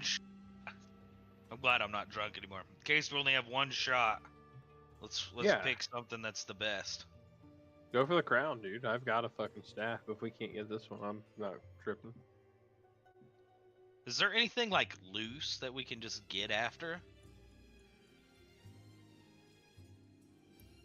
Not notable, it didn't sound like. Okay.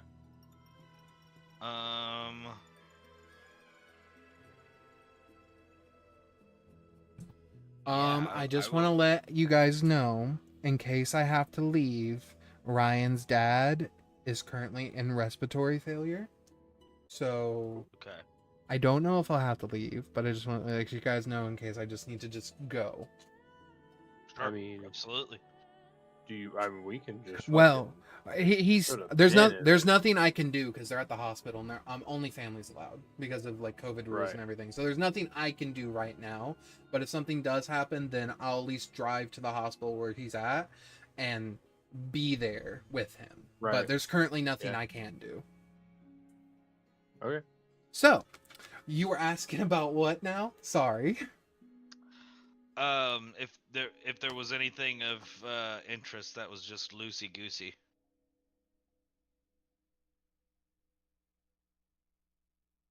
Yeah, you see a couple of deaths. Would you like to investigate them? Make me an investigation check. You missed the girls we went to high school with. Loosey goosey. Investigation. Okay. 22.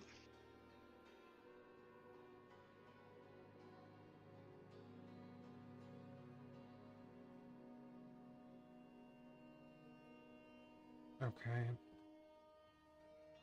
As you walk to one of the desks and you sort of open one of the drawers, you do see that there's this ruby. It seems to be in like this sort of like velvet sort of holder. It's not in a glass box, but it's this very, like, I would say almost palm-sized ruby.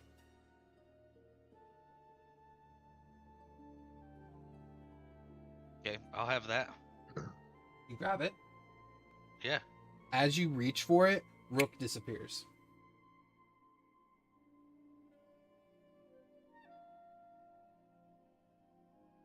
Or 3 for 3, Rook. 3 for 3. Do I see this happen? You sort of watch as you hear a shelf open. You turn to see Rook reach in for a red ruby and then watch as his body just dissipate. And all that's left is dust particles. Is whatever he was reaching out to still over there? Yes. It is giving off a magical aura. I'll go slap it. Okay.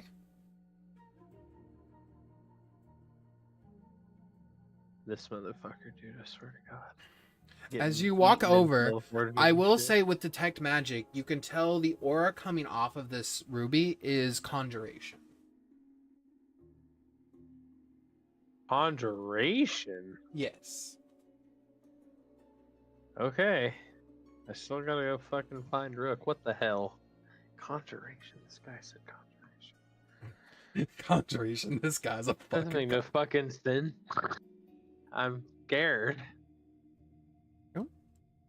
As you Am I slap just it, invisible or something? as you slap it, no, conjuration would not be invisibility. As you slap it, you disappear as well. Rook, you open your eyes as the room gets very bright, and you're in like a study. It seems to have very nice floors, very royal study. It's beautiful inside of here. Okay. And you're standing in front of a desk, and the drawer is open with the same ruby. I will touch it again just to prove a theory. You're gone. As this Okay. happens, Simour, you appear in this room. Very beautiful study. You're standing in front of a desk with a ruby, similar to the one you just touched, but no Rook. Is there anything else magical in the room? Yes. You go here.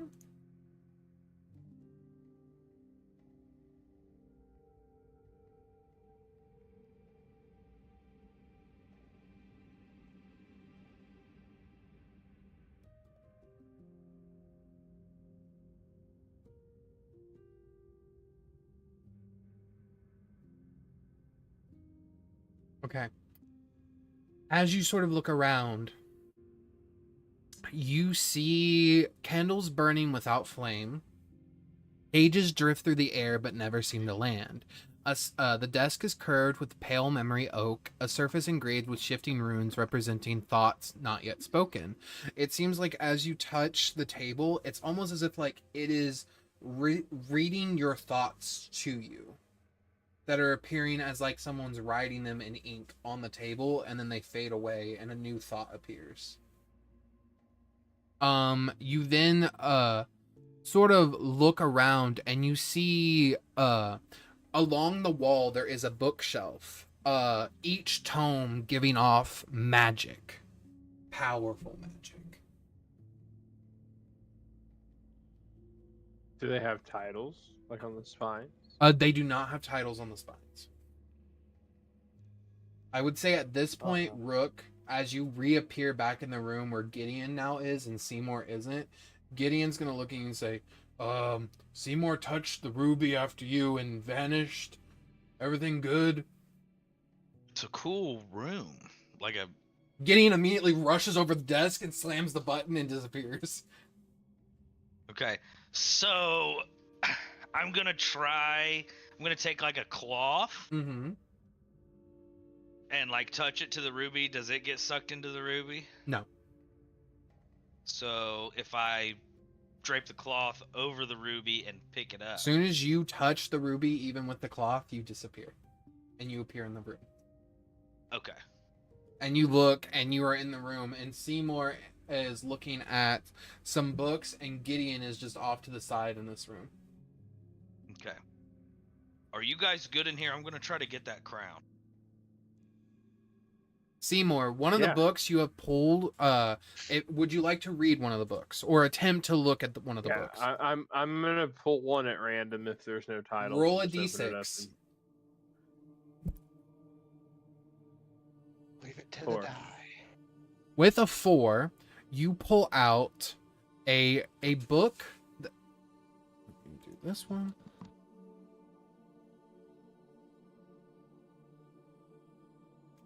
You pull out this book that looks less like a tome and more like a tiny cradle carved into a pale dreamwood, with its pages forming a delicate canopy overhead as the book sort of opens to you. When held, the wooden frame feels warm, like it has absorbed countless long-forgotten nights of someone clutching it during sleep. The covers reveal interlocking dreamcatcher patterns woven from silver thread and faint blue spider silk. The pages are thin as eyelids and soft to the touch, slightly transparent with shifting script that rearranges itself whenever you blink. A faint scent of lavender and cold moonlight lingers around it. If you tilt it, you hear the whispers of something breathing, slow, steadily, rhythmic. When you touch the spine, it gently rocks, as if soothing something inside.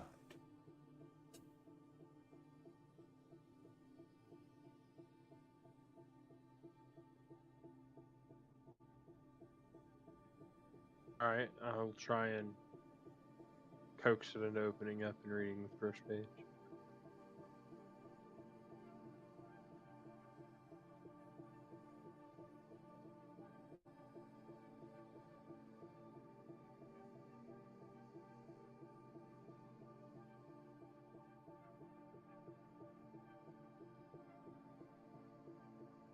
Okay.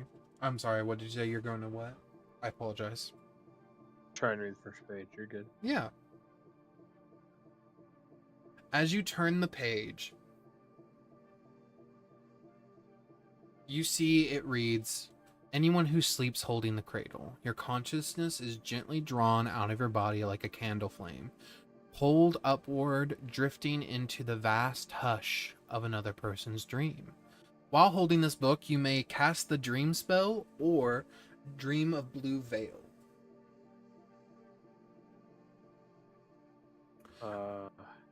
That's cool. That is super cool. I'll grab another book. Go. Okay. Roll me another d6, and if you get a 4, reroll. 1. Wonderful. As you grab this chained book, it is a bound book in soft claw that seems to almost exhale. It has these small chains wrapped around its cover. You feel like it's a book and a body at the same time. It's breathing. The chains rattle softly, but only when no one is speaking. And if you place the tone near your ear, you hear something exhale. Not wind, not magical, something emotional, stifled, shallow, yearning. As you turn the page to the title page, it appears only when you touch the book with your bare hand. The letters shimmering in light then fade. The tome of sighing chains.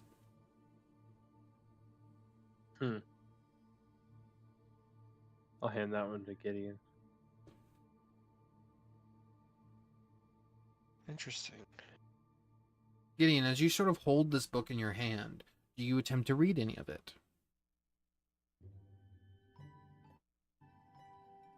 I'll try to give it like a quick glance over. I need you to make me a wisdom saving throw. A wisdom saving throw Gotcha. with advantage, because your lust sin will not let you be fully taken over by this book. That's a good thing. We'll see if the advantage. It's not much better. 6 and a 9. Nice. So Nice. even though you failed, even rolls for you. though you failed, your lust sin refuses to let this thing fully take control because of the will of lust. So what happens instead? You are bound to read some of the pages, but your lust sin pulls you away as you try to delve deeper.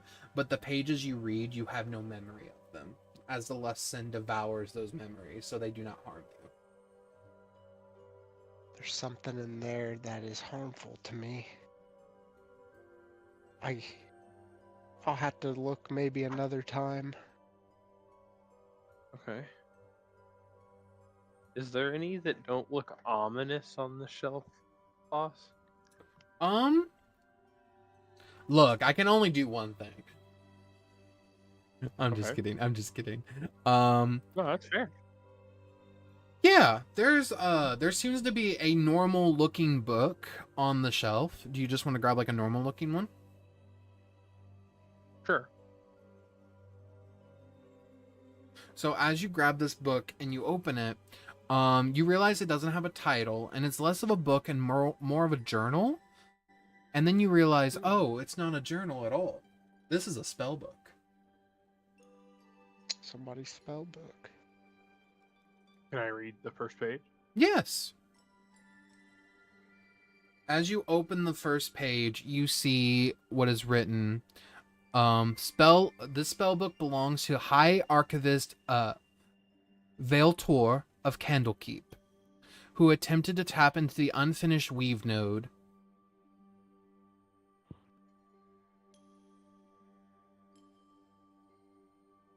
Sure. It says his arcana was meant to decouple life from death.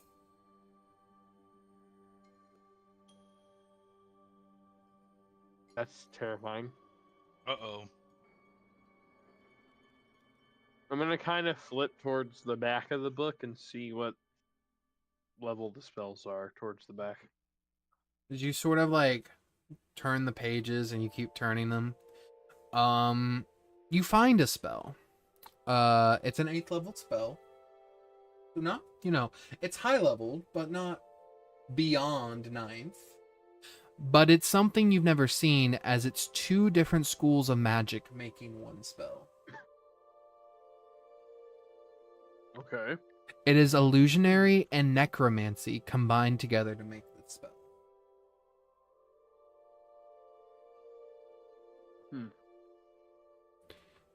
Gideon, you can copy spellbooks, right? Absolutely. You should make a copy of this and then give it back to me so I can eat it. It would take some time to transcribe it. I can wait. The name of the spell that you're looking at, by the way, is called the Unlife Equation. Horrifying. Sounds like a Let me take a look at that. Rook grabs it from your hand and begins to look at it. Rook, you turn the page, and the next spell that you see is called Star Reflection. What level is the spell? Sorry, the Unlife Equation, I apologize, is 7th level. The Star Reflection is 8th level. Okay, because the time I I believe- must spend to copy a spell in my spell book equals 2 minutes per spell level if I use my quill for Yep. the transcription. Because of your part scribe abilities. Ooh, okay.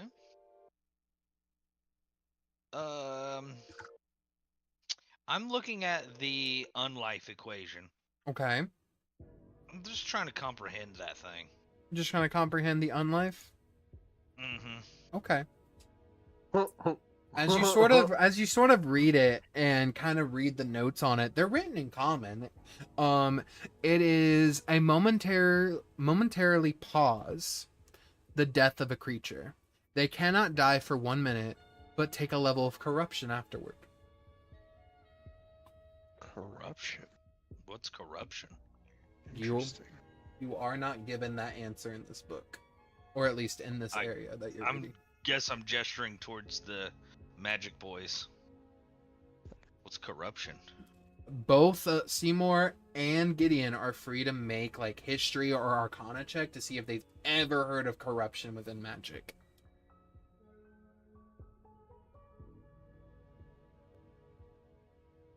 Maybe. Holy shit. 25. 25 and a 24. As the two magic boys look at each other and then back at you, both of them say delirium at the same time. Good old delirium. I had a hunch. So, is delirium a component in this spell? It does not call for it. This spell just produces corruption. Okay.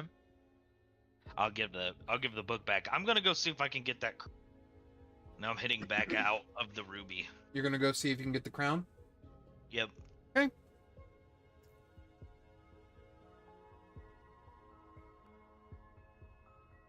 As you walk over to the crown, Rook, you see it wrapped in this glass-like chest. How would you like to get it? A glass chest. It has a lock and everything, or does it just seem like it may be magically sealed?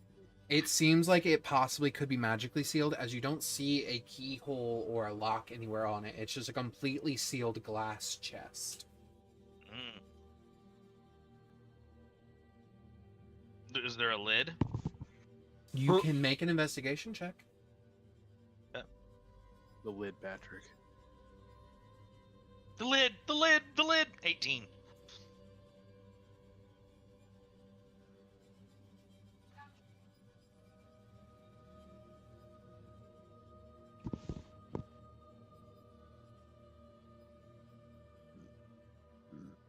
With an 18, you sort of feel the edges, and you can feel like where a lip is on like this glass, and you kind of try to grab it, and you use your dagger to get in like the slit of it, and you begin to pull up, and as you do, you feel like you're lifting, and then you feel something lock it. There is some sort of locking mechanism that you're not seeing that you need to release somehow. An 18 was not high enough to find that.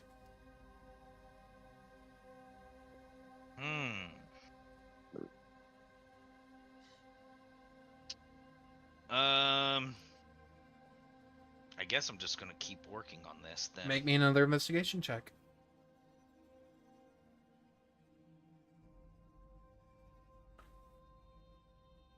A 23. You kind of look around and you see the back of the podium has a false back, and you pop it off and you see a locking mechanism.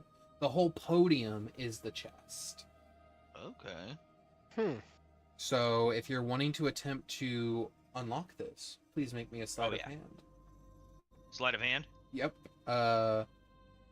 You're proficient in Thieves' Tools, so yeah, it'd be sleight of hand for you. 27. Yeah. That's pretty good. You see the lid just go, and you swear you hear and you smell like a roaring campfire as the lid opens. Now, does the crown, I know you said it was like a circlet, so is it more of just a band that would sit on my head, or is it an actual, like, pointed crown? So it is a delicate circlet floating in soft air that seem to have thin bands of pale silver and rose gold around it that flicker gentle flames of illusion fire.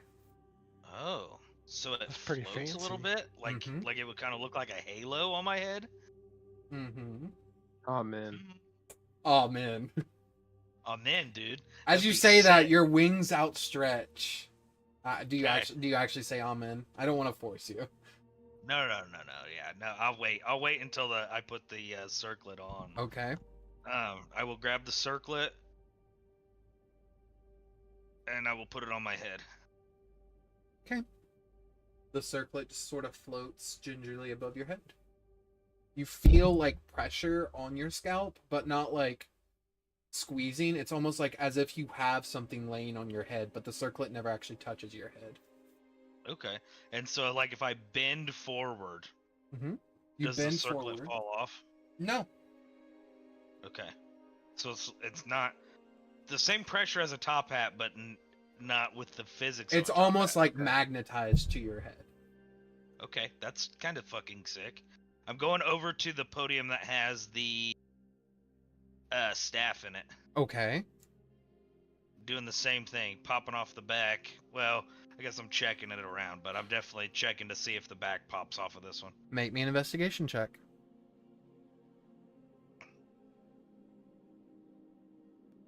15. Okay. You look around. It's going to take you some time on this one. So while you're looking at this one, we're going to jump back to the rest of the group. Do you want to grab any other books, Seymour? Yeah. Okay. Yeah, I'm gonna keep pulling them down. All right. Any of them that seem exceptionally magical. You find another book. It seems to be very enchantment heavy. As you sort of pull it out, I have a question for Seymour. This is technically a player question that I have about Seymour. How does Seymour feel emotion? Is it like everyone else, or do you think he feels it harder than everyone else, or feels it less than everyone else, or similar? I think it's probably similar, but toned up just like maybe 10 or 15%. Okay. Like your average person would probably think he's overreacting about most everything, but it's not like he's losing his fucking mind about it either. Yeah, you know what I'm saying? because there was definitely 2 explosions. Got you. I will fucking kill you all right now. I swear to God, I know where you all live, dude. Except for Tyler, but Rushville's small, dude. Think I won't find out? I have Tyler's address. I'll send it to you. This guy's down. I'm making sure all you bitches do too. He said if I'm going down, we're all going down. Now Tyler's safe because I feel bad. God, that buzz fucking ran him over and backed up. What the Jeez. hell? I didn't Oh, okay. I don't know why that happened. I'm making the map live again. That was weird. Said I ended the session like a weirdo. F5. It says the portal has closed. There we go. I made it back. It's back again. It's because we hadn't moved in a while. Here we go. So as you pull this book, Seymour, you feel strange. It's almost as if like this book is channeling not only your emotions, but the book itself has emotions, and you feel anger, love, happy, sad, all these core emotions just flooding you all of a sudden. It's as if you woke up and had a nightmare and your heart is beating. You feel sad because this nightmare, someone you loved died, but then you also look around and feel immediately relieved because that's not true. So you hold this book and it's sort of like chained and locked. It is closed. But just holding it, that's what you feel. Oh shit. I'll try and open it. Okay. As you sort of reach for the lock of this book, you sort of look at it and the lock just sort of releases. Oh, that's a great sign. The book, as you take the lock off, the book sort of like opens to the title page, and the title page is the Whisper Binder Codex. Does that name sound familiar to me? Roll me a history check.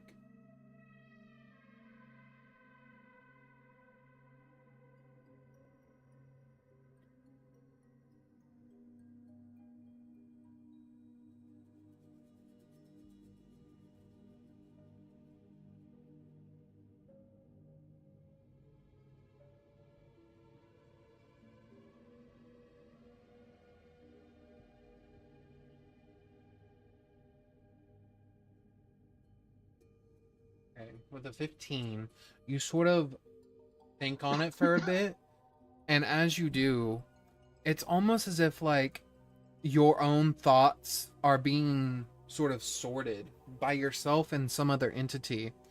And as you do, you hear in the back of your head almost like your own voice reverberated back at you, but it's from a memory that's being pulled from your emotions, from your father, and you overheard your father talking about this book, but you personally have never seen it. What he says is the Whisperbinder Codex is a far too powerful enchantment tool. It can be used to enslave a whole civilization with that book alone. I eat it. You eat it? Well, let me see that. I eat it. Gideon's big turn is right now. Gideon grabs the book from Every you. wizard's evil, motherfucker! Gideon grabs the book immediately with his meaty claw hands and just begins to read through this book. Surely there's a section in here on how to charm a god. This guy's still trying to be cheap, bro! Look, Gideon has a one-track mind, and it's to clap cheeks with Mistra. That's the goal. Clap Oh, that's cheeks. cool. As you sort of begin to devour it, and you sort of take it into you, and it goes down into like the pit where all the other books are stored, you feel something within you. Something that just activated. That book was a magical item that could be attuned. Shit. And you feel its power coursing through you.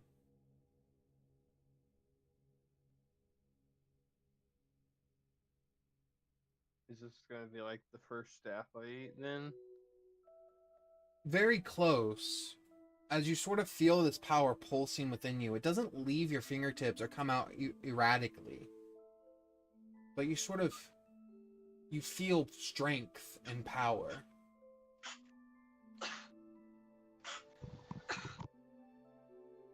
That's it. Oh, okay.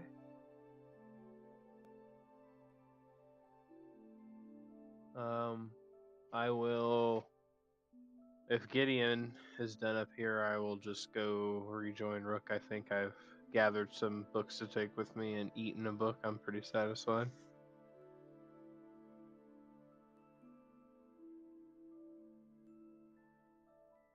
As you step outside, Gideon, Rook, what are your immediate emotions? Probably calm. Aren't we still underneath the spell's effect? How long does calm emotions last? Is it an hour? I'm looking. I'm sorry. I've Okay. actually literally never casted the spell. What level even is that shit? 2, I believe.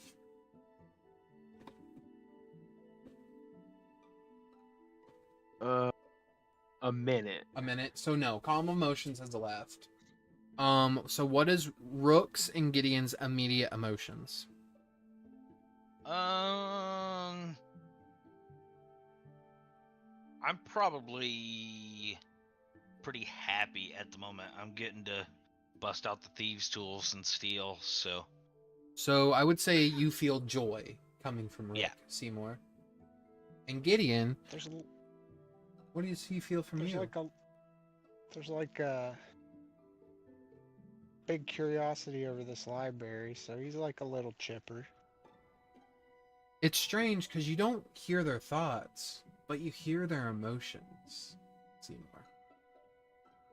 What the hell? Walking on And sunshine. you internalize them and you can feel them. It's very strange. But this power, this ability,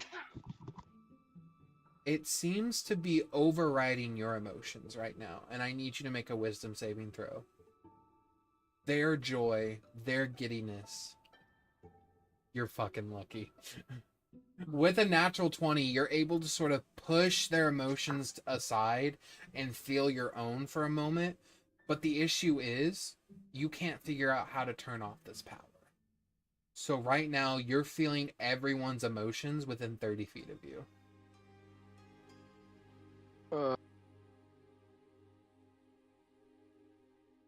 Better hope Gideon like don't get the that. urge. Oh no, a lustful Seymour.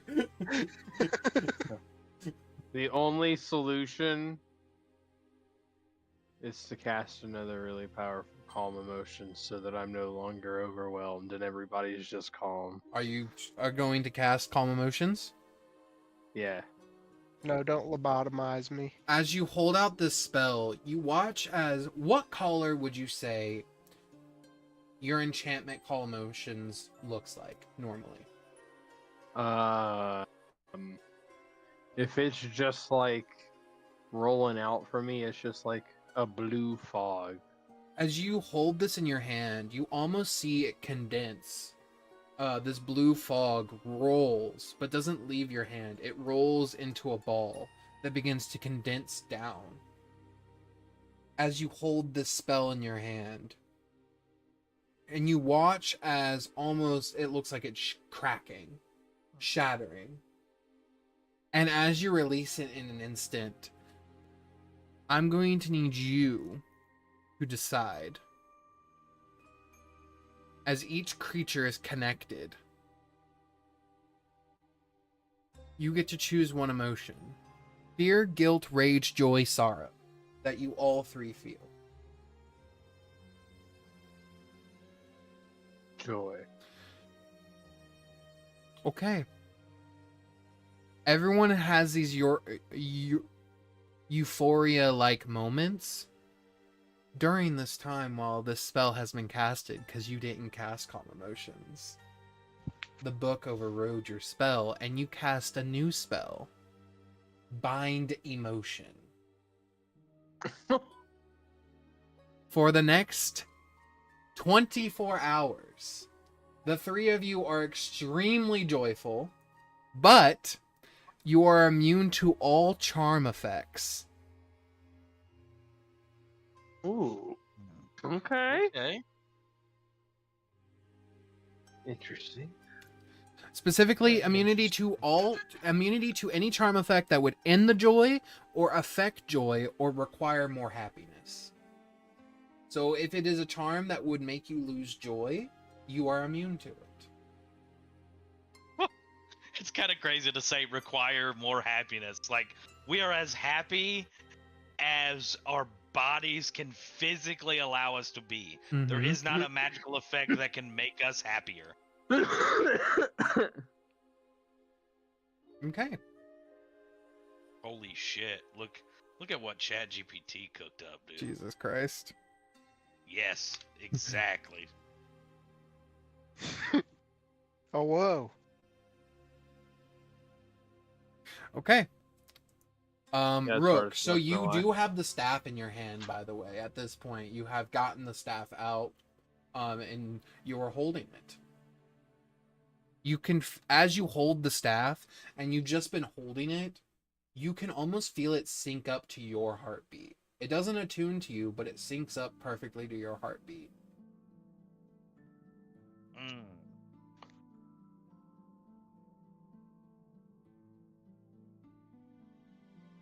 Okay, so as they come out and they see me standing there with the Mm-hmm. it's a staff or a wand? It's a staff. It's a full-ass staff. So it's about as Okay. tall as you. So I will take the staff and I will just maybe I shouldn't do that. You gonna break it? No. I was gonna just like point it towards Gideon, but You point it I don't know toward if Gideon? I don't know if it'll shoot something out. Yeah. You threatening me, boy? Giggity. He threatened me. All right. I got a staff. See what it can do. Did it do anything? There we go. 1 second. Okay. As you hold the staff and you point it at Gideon, Gideon, I immediately need you to make a Constitution saving throw.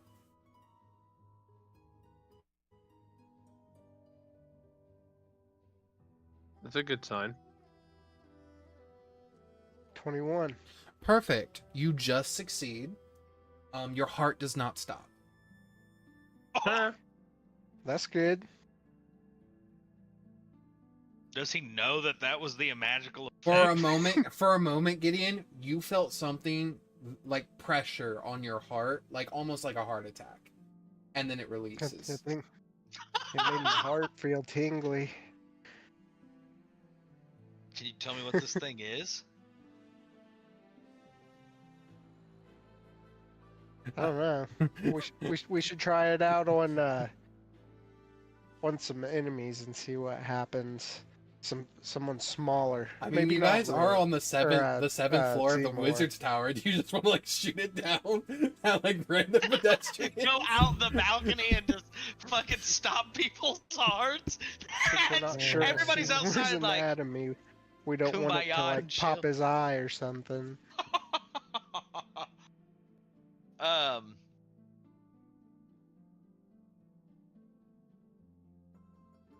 I guess so. It looks exactly like that picture that you sent. It's got like a big goofy heart on top of it. Mm-hmm. As you turn to everyone, when you tell Seymour, or sorry, not Seymour, when you tell Gideon, what does it do?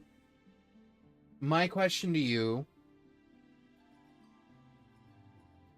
how much intention was behind that sentence? Full. Like I definitely want to. You know. watch as the staff lights, and Gideon, you are immune to being charmed, but for some reason that staff almost immediately charmed him and forced him to identify it. That's some powerful magic. Is this the artifact? I wonder Is this the thing we're looking for? if it could work on the dead. Table talk. Yeah. Because dead and robots can't be charmed. Except by there's only one spell that can charm dead, and that's the cleric channel divinity thing. I mean, if like someone freshly died, since it stopped my heart, maybe it could restart a heart like a defibrillator. That was just my way of thinking. Yeah. Shocking grasp. That's fair. I Well- forget about that spell. I It's mean, a if good you want to spell. see if this is the divine artifact, there's only one way to find out. You have to break it.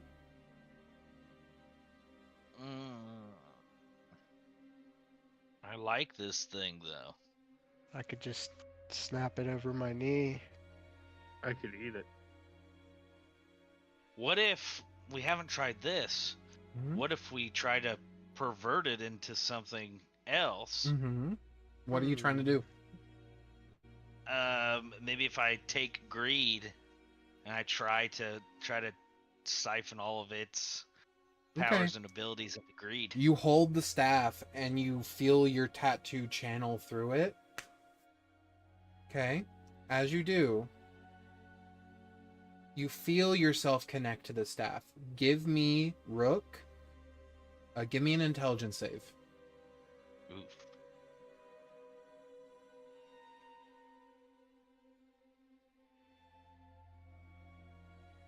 $24. You feel yourself connect to the staff, Rook. As you begin to try to absorb the power from the staff. What is something that you want someone to do for you? Like the first thought. It's like this offshoot thought. What is something you want someone to do for you? No, not that. The other one. Not the very first thought, the second thought. Rook. I think like being up here in the tower, seeing the ruby, seeing this cool staff. Rook has thought something that would really complete his look now that he has this cool ass circlet too. Is true. Like a cool black staff that maybe greed could sock into, so it would be like a spear. So is that that's something you want someone to make you? Yeah. Just like a cool like blacked out. You open your eyes, Rook, and as you do, you feel this power out of you. And you feel a spell was casted. Specifically an enchantment spell. Which was... Suggestion?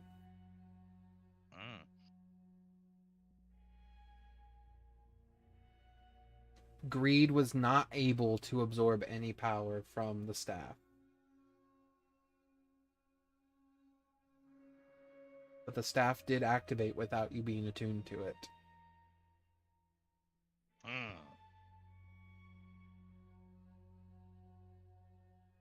So the only way we know if this is the artifact is if we break it.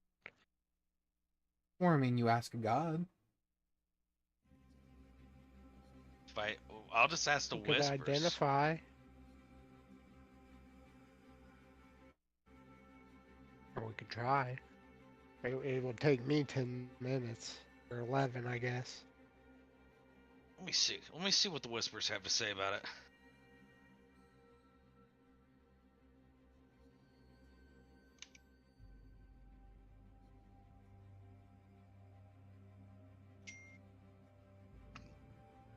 I'm listening to Forgotten Secrets about this item.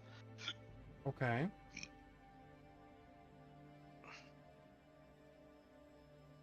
What would you like to know specifically about this item? Is it currently, or has it ever been referred to as a divine artifact? The Whispers come back and they say, no, this is not a divine artifact. This is an arcane artifact.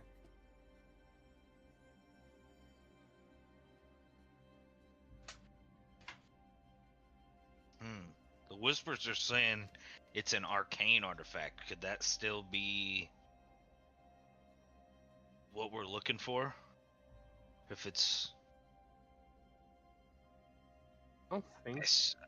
I assume that just means there's no godly power in it.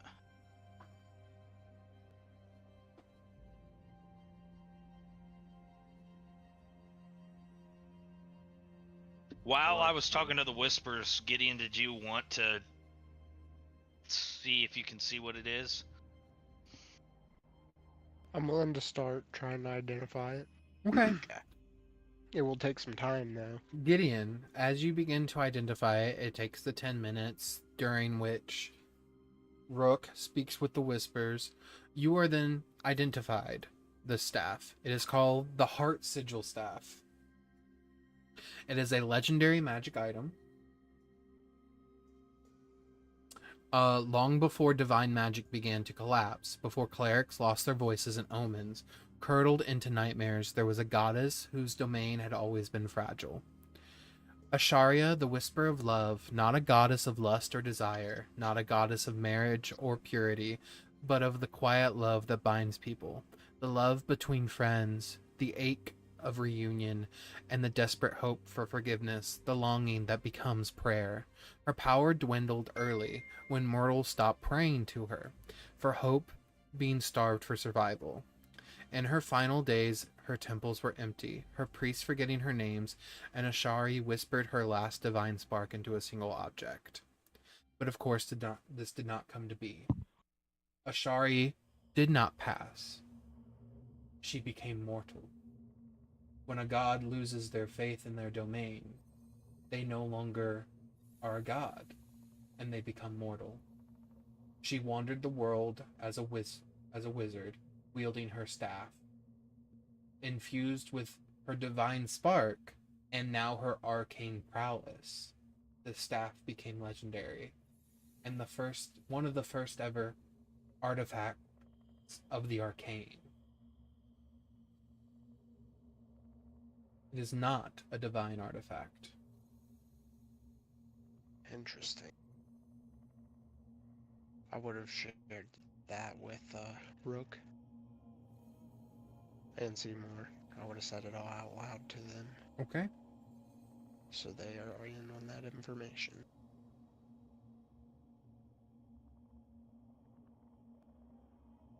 The last thing you are given. Interesting. The last thing you are given is that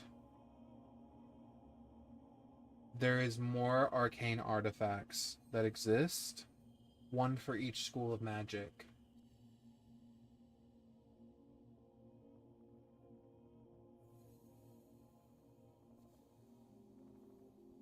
So there's only one dedicated to each school? One as powerful as this staff, yes. I see. Interesting.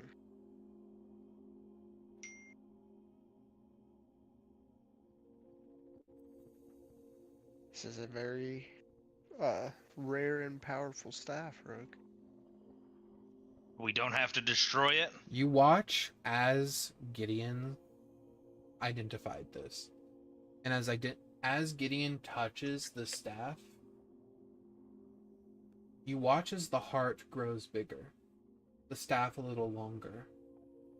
Ribbons of red and pink drift down and around it. And Gideon, you feel your power, specifically lust, is much stronger. It feels like this staff calls to me.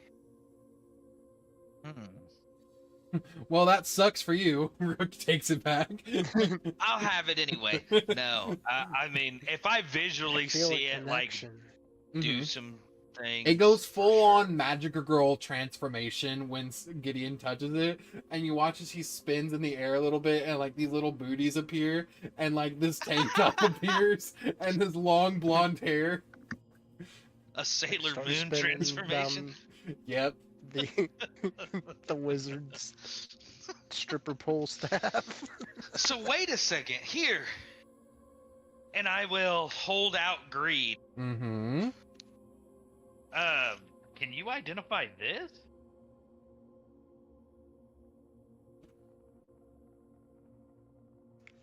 I can attempt to identify anything, but it does take time.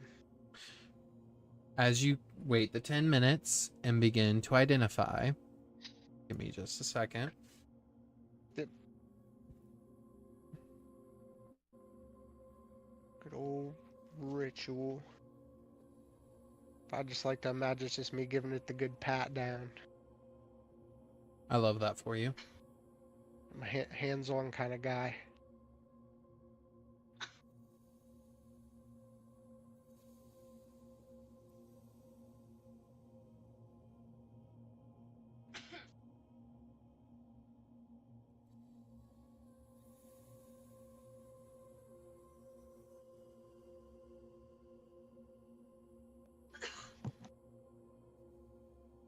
As you cast Identify on this dagger laid out in front of you, the story you were... No? I have to hold on to it. You're holding on to it? Okay. As the dagger... At this point, I have to. I know. As the dagger... Indian giver. As the dagger is identified, you analyze greed.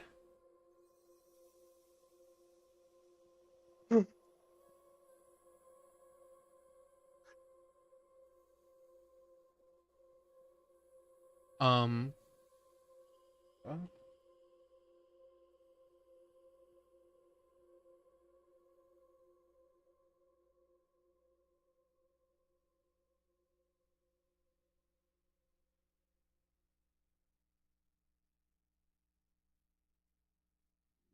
you identify this dagger, and what you are given is that this dagger actually has another name. It's not called the Dagger of Greed. Oh. Huh? This dagger is called Arventia. Arventia.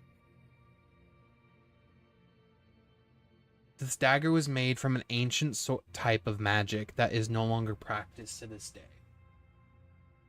Oromancy. Whoa. The magic of desire made manifest. Oromancy itself is no longer practiced, but there is a name that does fall under its umbrella that kind of picks up its practices. Divination.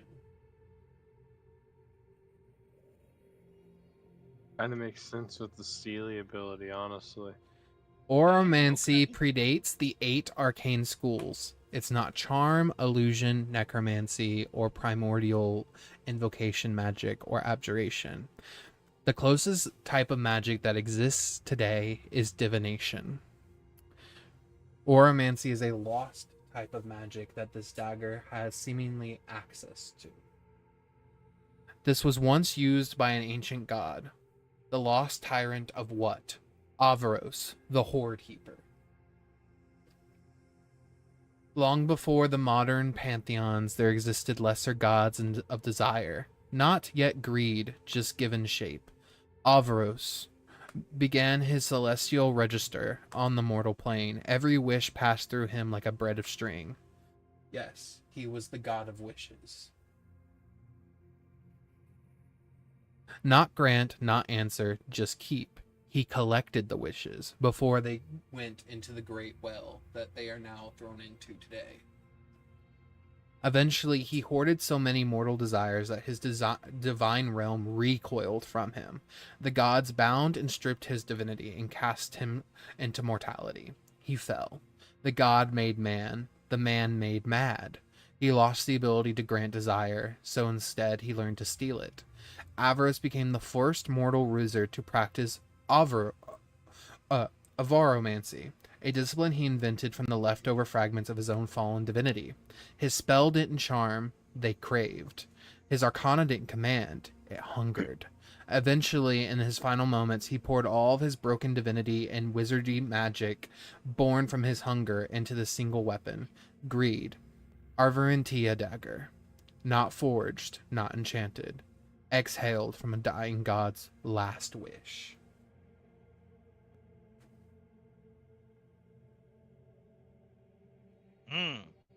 This weapon is beyond ancient.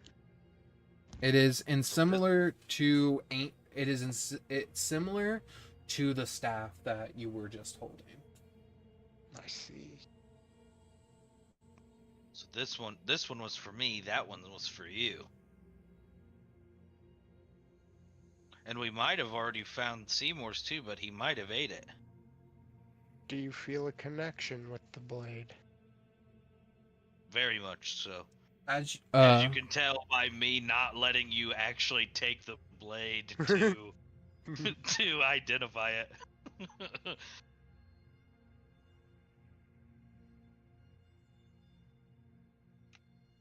I will ask you, Rook. Do you call your dagger by its full name? Yeah, if I learn that it's not just called greed. You watch as the gem in the center of the dagger stirs. The opalescent gem on the hilt flickers like an eye snapping open. Colors ripple across the surface of the stone, but underneath it, something is waking inside. A faint pulse thrums within your palm, Rook. Not pain, not warmth, recognition. Like the dagger saying, "Ah, you finally acknowledged me."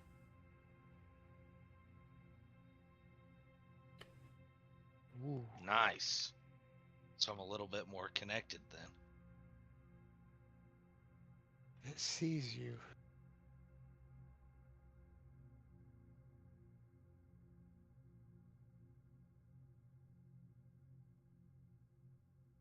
As you sort of look around, Rook, I need to ask Seymour and Gideon. Seymour, right now, what is your greatest desire?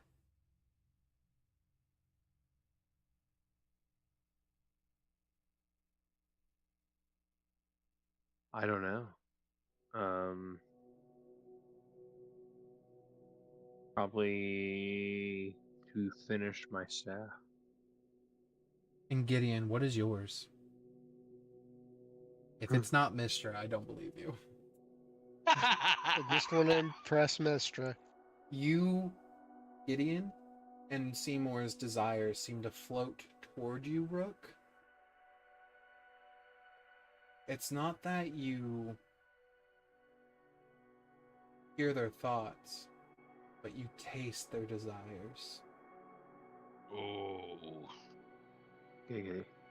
Dude, we literally cannot lose when it comes to making deals and stuff.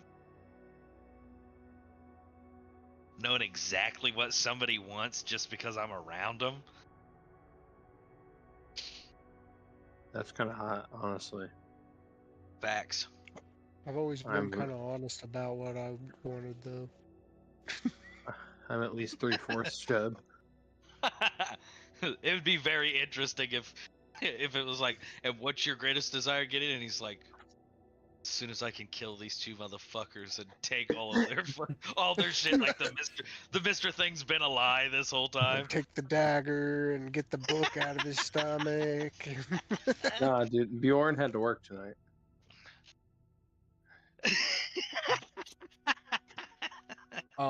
Rook, as you hold this dagger, now that it's been activated a little bit, do you want to steal something?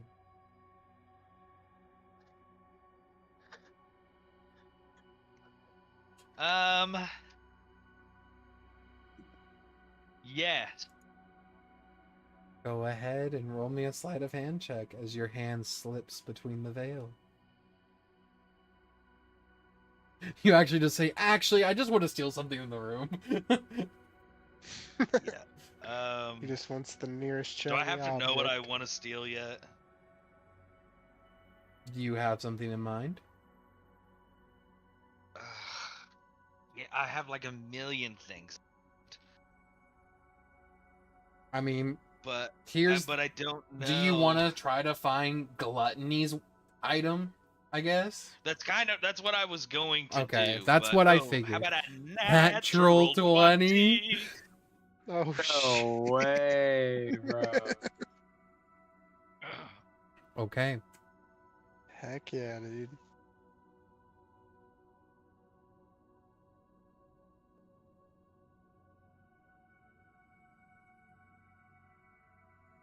That's so fucking fat, dude. Roll me a That's D100. But roll it just the DM. and roll it with advantage.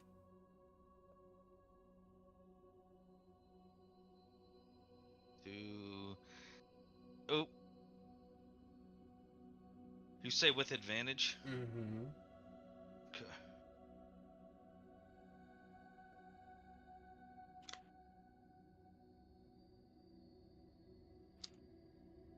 Okay. Your hand touches something that feels like glass.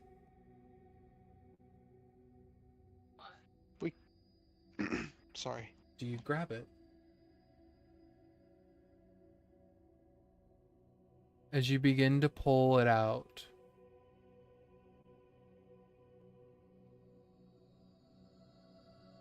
what you hold in your hand is a glass chalice that has a skull on top as its topper that you can lift all the way back like it's opening its mouth.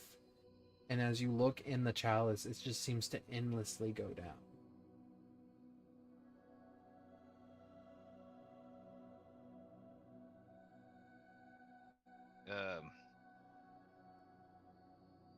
As far as I can tell, Seymour, I think this might be for you.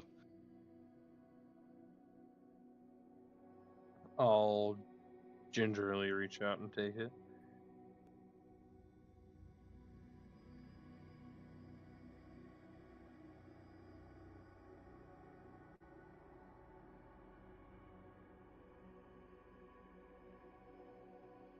As you touch it, Seymour, a liquid begins to fill it to the brim. It's this pale blue, almost prismatic color that bounces around within the glass chalice.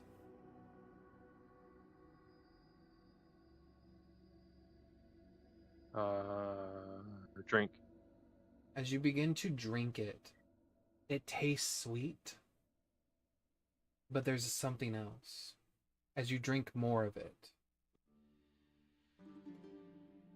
Gluttony doesn't feel hungry as you down it.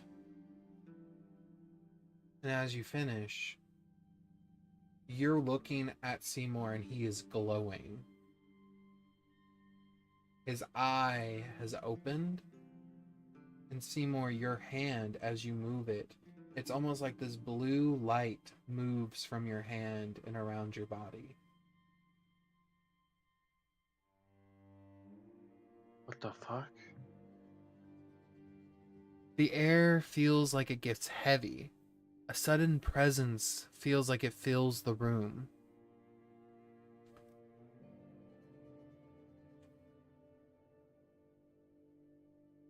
As you hold this light in your hand, Seymour, you feel it channel from your fingertips like sparks of electricity. And as you draw them out across the air, Seymour, you're watching as you temporarily, for just a moment, make individual strands of the weave from your body. Oh shit. What the fuck? And then does it like dissipate? It dissipates after a minute as you How just does kind you're of hold supposed to them do in the that? air. Seymour, also, as you sort of look around, without detect magic being on, you can feel and sense the presence of other magical items just around you. Oh shit. Whoa. Whoa. That's insane.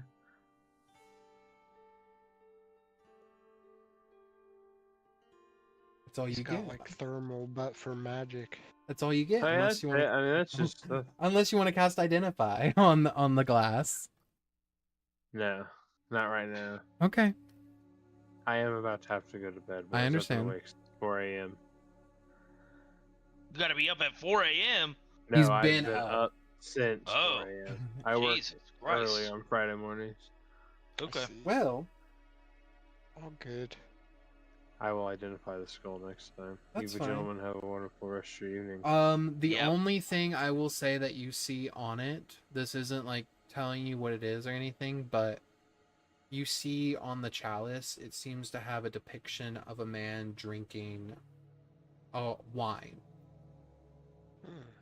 Okay. That's it. Alright. Boys, you have a great night. Fantastic you too. time, Christian. Thank you. You're welcome. Bye. Bye. See ya.